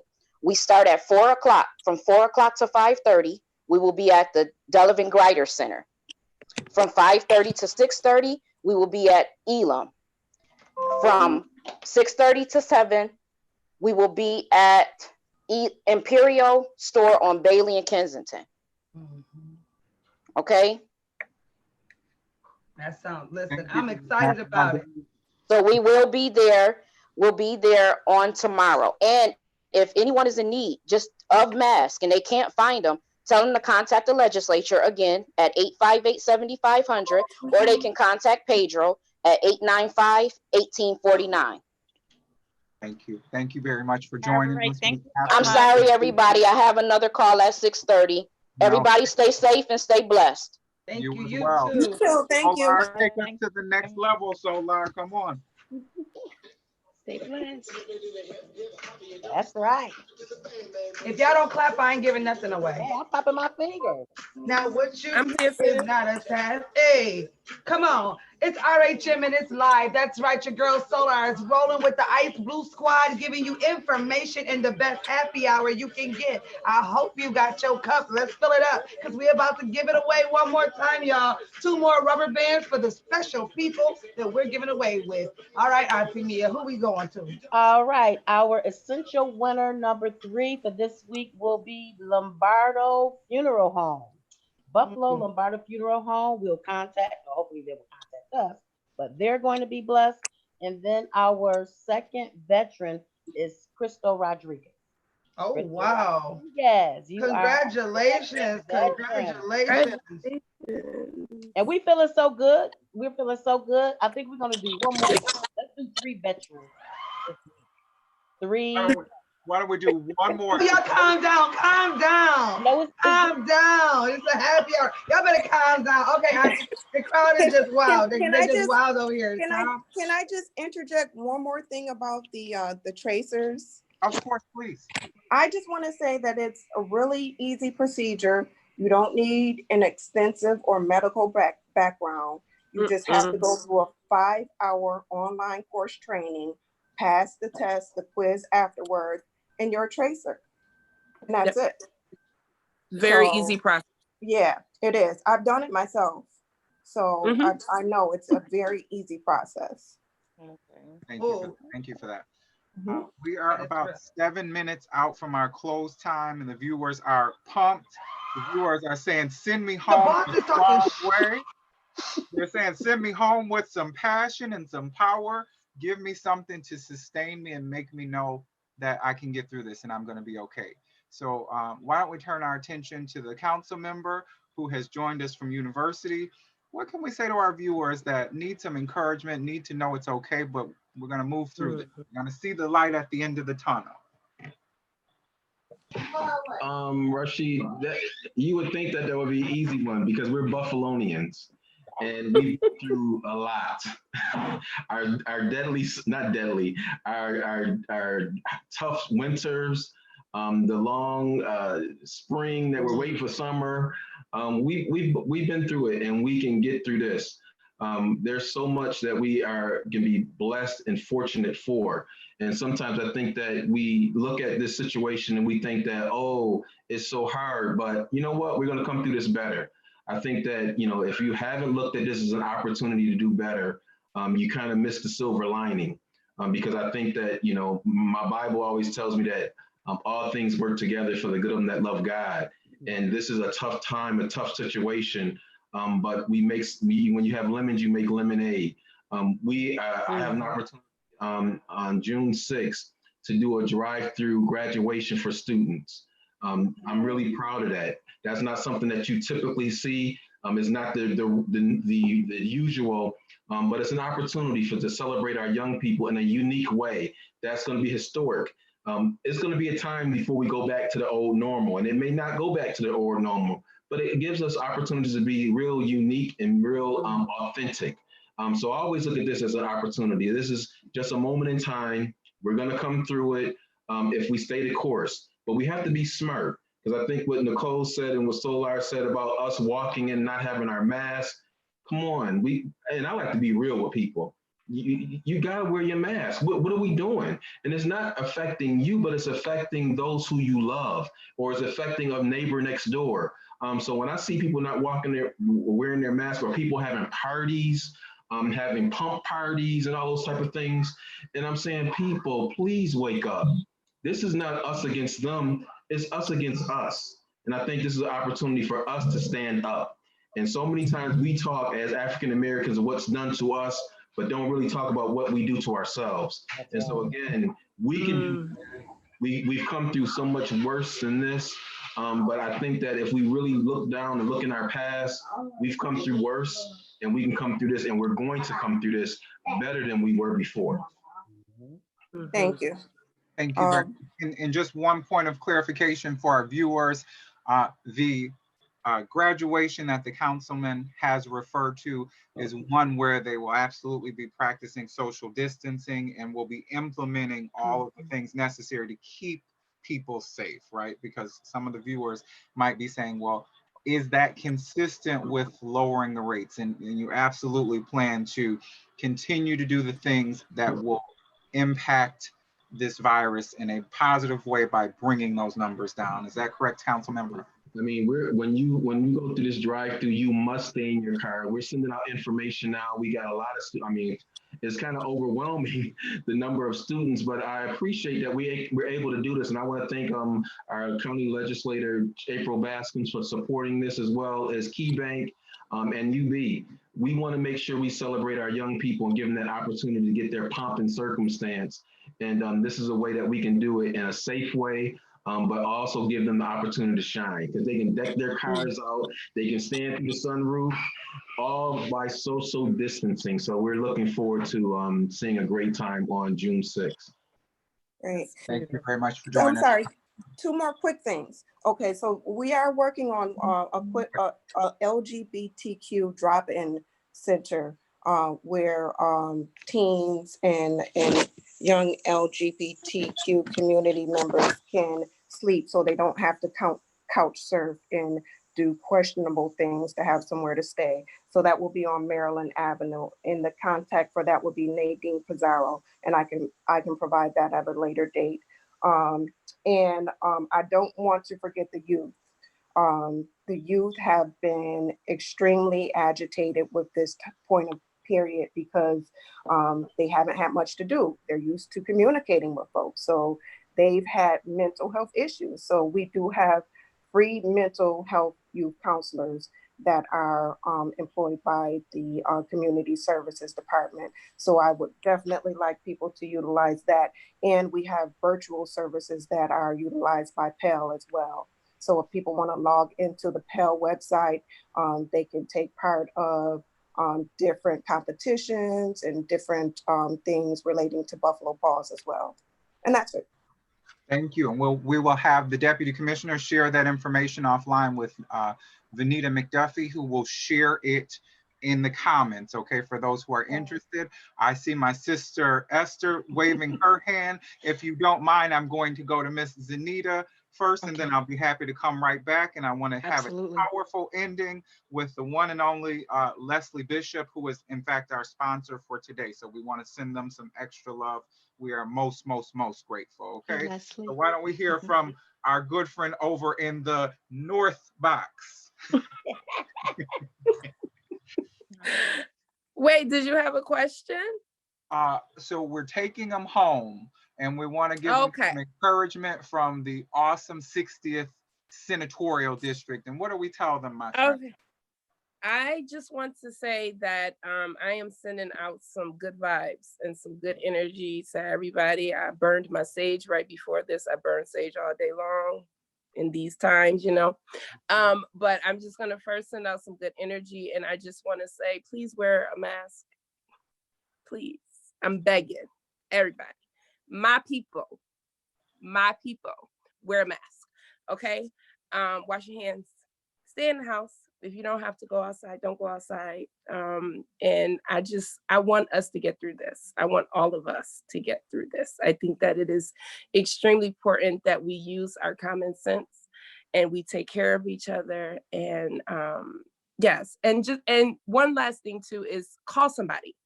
If you haven't talked to somebody in a while, call them and just say, I love you, say hi, see how they're doing, especially our strong friends, because we know those strong friends. I'm one of those strong friends, but I have some amazing friends who call me and make sure that I'm not losing it, right? So do that. Call your grandmother, call your aunt, call somebody you haven't talked to in a while. And last thing is that the New York State Senate is open and running. So if you have any questions, just call us. Thank you so much. Thank you, my brother. You're welcome. My sister down here in the south corner box, right? I think you've got some words of encouragement. You are on the front lines on the food and beverage end. Oftentimes we think about our folks who are on the front lines that we see a little bit more often, our council member, our senator, our mayor, but food and beverage is an important part of making sure that they can do what they need to do and can stay healthy and in a good space, right? Talk to us about what TOPS is doing, what my sister's doing over there to make sure our people are okay. I just wanted to say that there are about 4 or 5 positions that I'm hiring for in the next week for those who are listening. During this time, these special needs areas that are often overlooked, you know, and coming from a political and community outreach background, I never knew how complex grocery was. To me, it was just order, sell, and replace, restock. I didn't know that it was so much more detailed.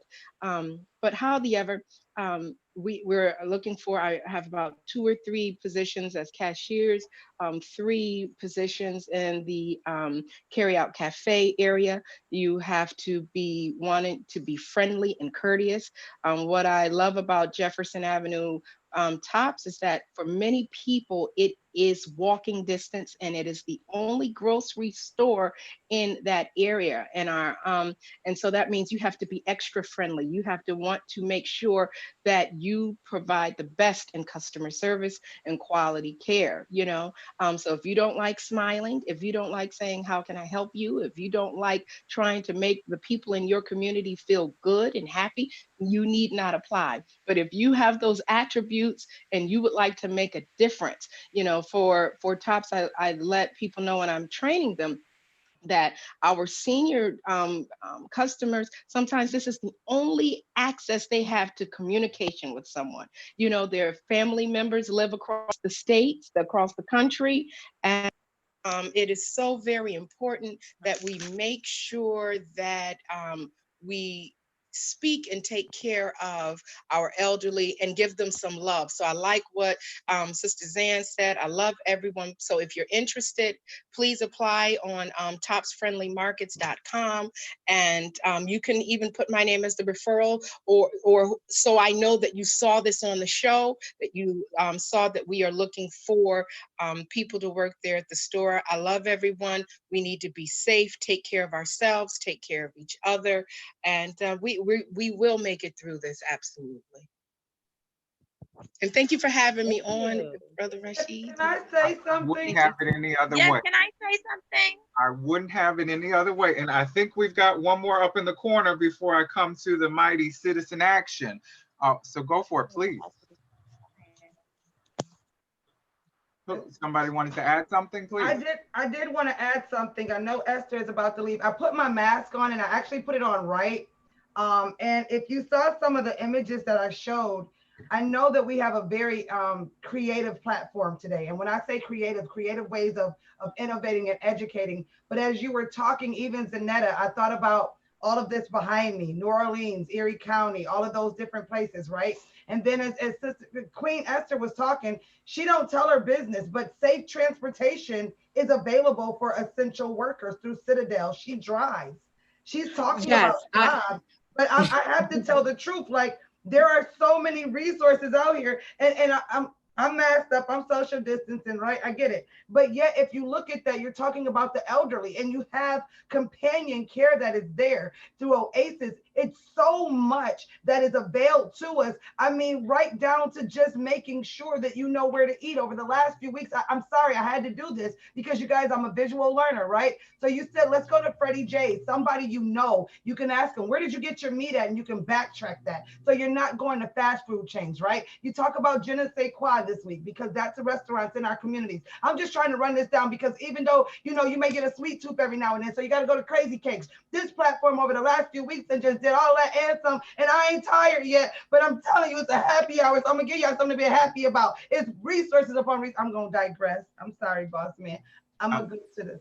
I love you. Exit left. Leslie, I love you. I hope you don't mind if I let the councilman bump because he's rejoined and I would love to end with you. Okay, you are our special guest. You are our sponsor. I believe the member had to leave and do some more of the city's business. He is back. He wants to say goodbye to the panel and to his constituents. Council member, take us home. Thank you. I just wanted to make sure everyone knows that I am always available in my offices at 851-4138. If I can't get you the answer, somebody else will. I see a lot of familiar faces, and I know that definitely Zanita is always holding it down in Senator Kenny's office.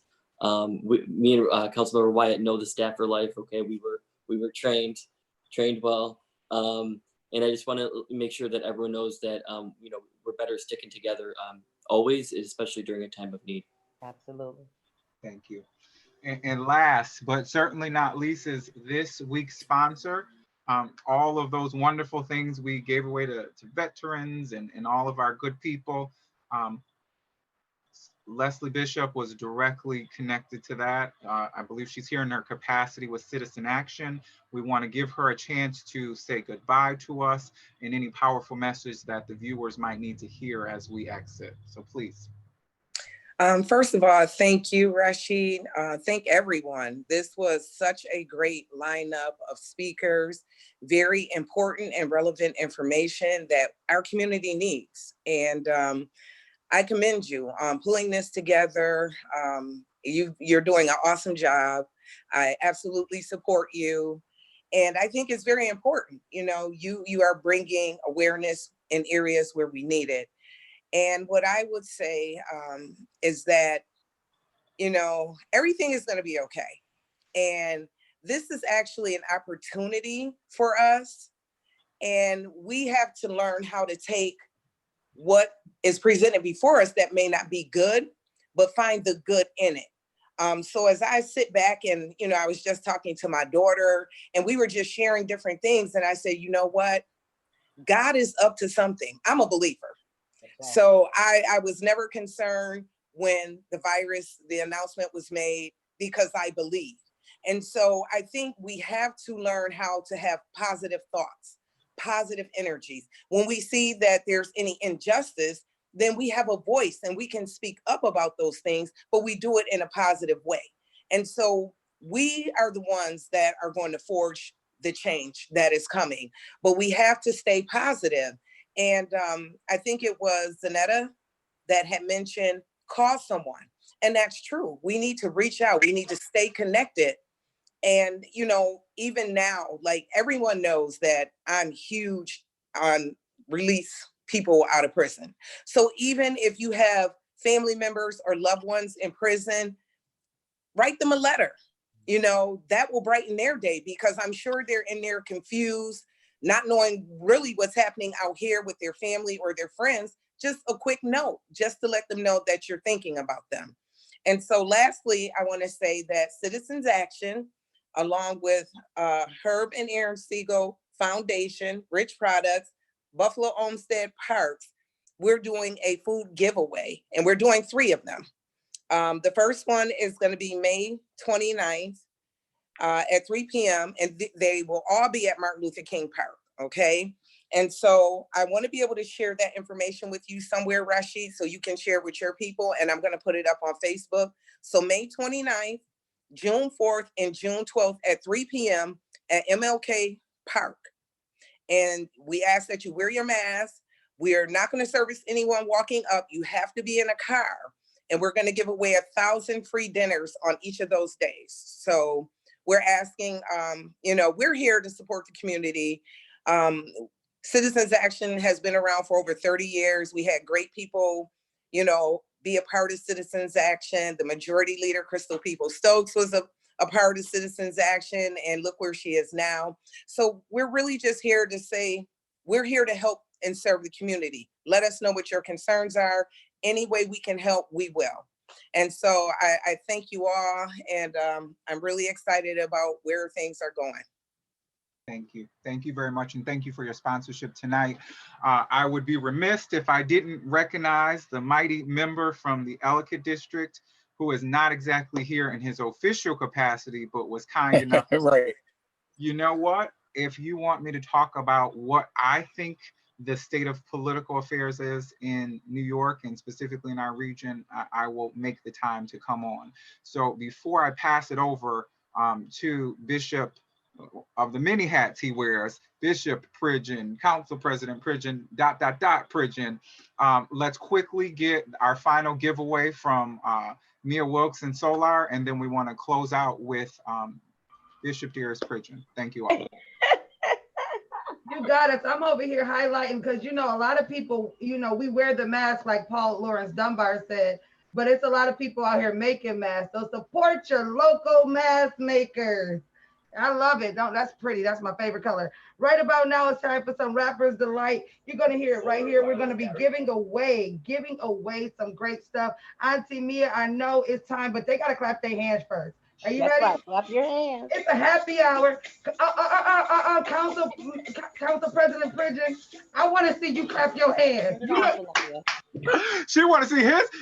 You better clap them hands. He got a lot to clap for. I know, listen, he better clap them hands. There he go. Hey. You don't get appointed to another level and you can't clap because we clapping for you. Oh, I see you. I see you. Come on now, I see you. All right, come on, Auntie Mia. You ready? Veteran number 3, which will be our 5th winner for this week, is Shanae Crump Owens. Is it Shanae or Shanae? Shauna Crump Owens, yes. So she is veteran number 3. And guess what, guys? We didn't say it in the beginning today. We had a lot going on.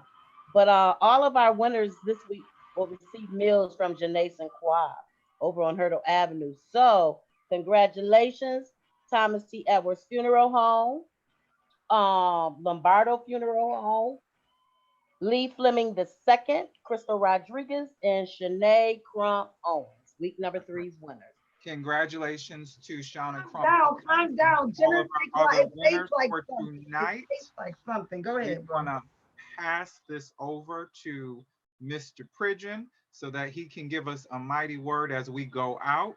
Again, he is not here in his official capacity, but I know he is deeply rooted in communities throughout Buffalo, and so he's going to give us a great word to inspire us for the rest of our day and our week. Thank you, thank you, thank you. Well, thank you, and apologize for getting on so late. This has been a very, very busy day. I am here just as Darius Pridgeon, not as Pastor Trubethel. Matter of fact, I got to get to Trubethel in about 15 minutes to be online. Thank you for all of you for what you're doing to keep our spirits up, and not only to keep our spirits up, but to have real conversation. I think that we right now are in a very good position to do great things. We must, however, be sure to work with one another and to really understand that sometimes disagreeing is not the worst thing in the world. It's just a part of debate. It's a part of talking. But if you think about it right now, Buffalo is growing, and in order for us, and I'm talking about African people in America, I don't mind talking about African people who living in America. to even be able to prosper, to be able to do things. It will take ensuring that we support one another, that we don't go by rumor and innuendo and the constant tear each other apart. We don't have to agree on policy. We don't have to agree on many things. But the one thing that I think that we should agree with is that the condition of African people in Western New York and across this country did not start with African people. And so I think that some people would like to see the destruction of African people by African people. So I have made up in my mind, I can disagree all day on different things and different ideology, but I pray before I open my mouth against any person. What my scripture reading this morning was about, about what comes out of our mouth. And so I think that, we are in a unique position that we may not ever be in again for decades. And that if we do not really teach one another, I think that tonight, I haven't been able, I'm going to go back and look after I leave church tonight to see the conversations, but even to have the conversations, even to talk. And it's so important because knowledge is power. And there's something that you're going to know that I'm not going to know. There's something that you're going to do that instead of me saying, that's a horrible thing that they're doing this over here and they need to be doing more of this over there. At the end of the day, I'm going to support you. I'm going to support it if it's doing the right thing and a positive thing. I think is so important. And I think the closer we are, and being close does not, I'll say this and I'm done because y'all know I'm when I say that, that's how the preacher wind up. But when I was doing my master's, I don't like teams. Like I'm an only child. I just did my DNA, so I know I'm African. I know my daddy is my daddy, my mom is my mama. So I'm an only kid. So I work better by myself. Give me a job by myself, I'm good. When I did my master's, the first thing they did was put us on teams. I thought I wanted to drop out the program. And I asked them, how long do we have to work with these teams? And they said, all the way through. I'm not kidding you. I was looking literally for another program. So they said, okay, put all these cards. I thought we could pick our own team. So a friend of mine was in the class, I knew people. So I'm like, we're going to be a team. So they said, put your name on a piece of paper. And they stuck the piece of paper up and they randomly took them off and then told us who we were on the team with. Well, everybody on my team was not people I knew and not necessarily agree with their ideology. But at the end of the day, what they taught us is a team is not made up of people who always agree. A good team is not made up of all people who are always on the same page or who all have the same skill sets. But a good team is made up of people that are diverse, that have different ways of thinking so that you get the best product. That's what I say to us tonight, is that we have to understand that, number one, a good team, that there are teams around that are trying, like Citizens Action. God knows some of the best people I ever met came out of Citizens Action and who helped launch me, helped me to have a voice. So at the end of the day, do I agree with everything with Citizen Action? Nope. Does Citizens Action agree with me all the time? Absolutely not. But at the end of the day, I need Citizen Action. Citizen Action need me. The other people are on. I see my little cousin in the background down there with Mia. At the end of the day, we need each other and we have to remind. So to all of you, this is what I've learned. I eliminate the negative. I stay away from that which is negative and poison, and I don't let one person bring it to me. And when they try, I stop them in their tracks because I tell them I got too much work to do to be distracted. Thank you for this opportunity. Thank you for being with us today. Thank you, thank you, thank you. As I close, we want to give a special thank you as well to Jason Amos and Jason Amos Grid Technology, who helped us get our streaming together for today. For those of you that saw our page, you saw me going in and out of my seat, in and out of these rooms, trying to work on that. And he was instrumental in helping us get to the finish line. We absolutely want to thank him. We absolutely want to thank Jason Amos Grid Technology. Our other business that we are supporting this week is Felicia Stanley. And as you know, she is a licensed therapist. She will be hosting something coming up in about 2 or 3 weeks. I don't want to steal her thunder. I want to let you know we love her. We are supporting her as our business of the week, along with Jenna Sequoia. And we certainly look forward to more updates as she rolls them out and partnering with her as we move forward. So in closing, I want to thank you all for spending the past 2.5, almost 3 hours here with me. I know that the viewers are extraordinarily grateful for your expertise, but more important, your hearts for the community. I think as each of you pointed out, we are a family, and families agree sometimes and sometimes they don't. But at the same time, we are all focused on getting to the finish line and seeing the quality of life in our city and in our country improve. And I thank each of you for doing your parts in making that happen. So I want to say I love you, I thank you, and I will look forward to seeing you all in the future. Love you too. Love you too. Say hi now. Love you guys. Bye. Cousin D. Thank you, everybody. Bye. Thank you. Thank you for having Thank me. you, Thank you. everyone. Thank you. Thank you. Thank you. Thank you. Bye, everyone. Bye-bye.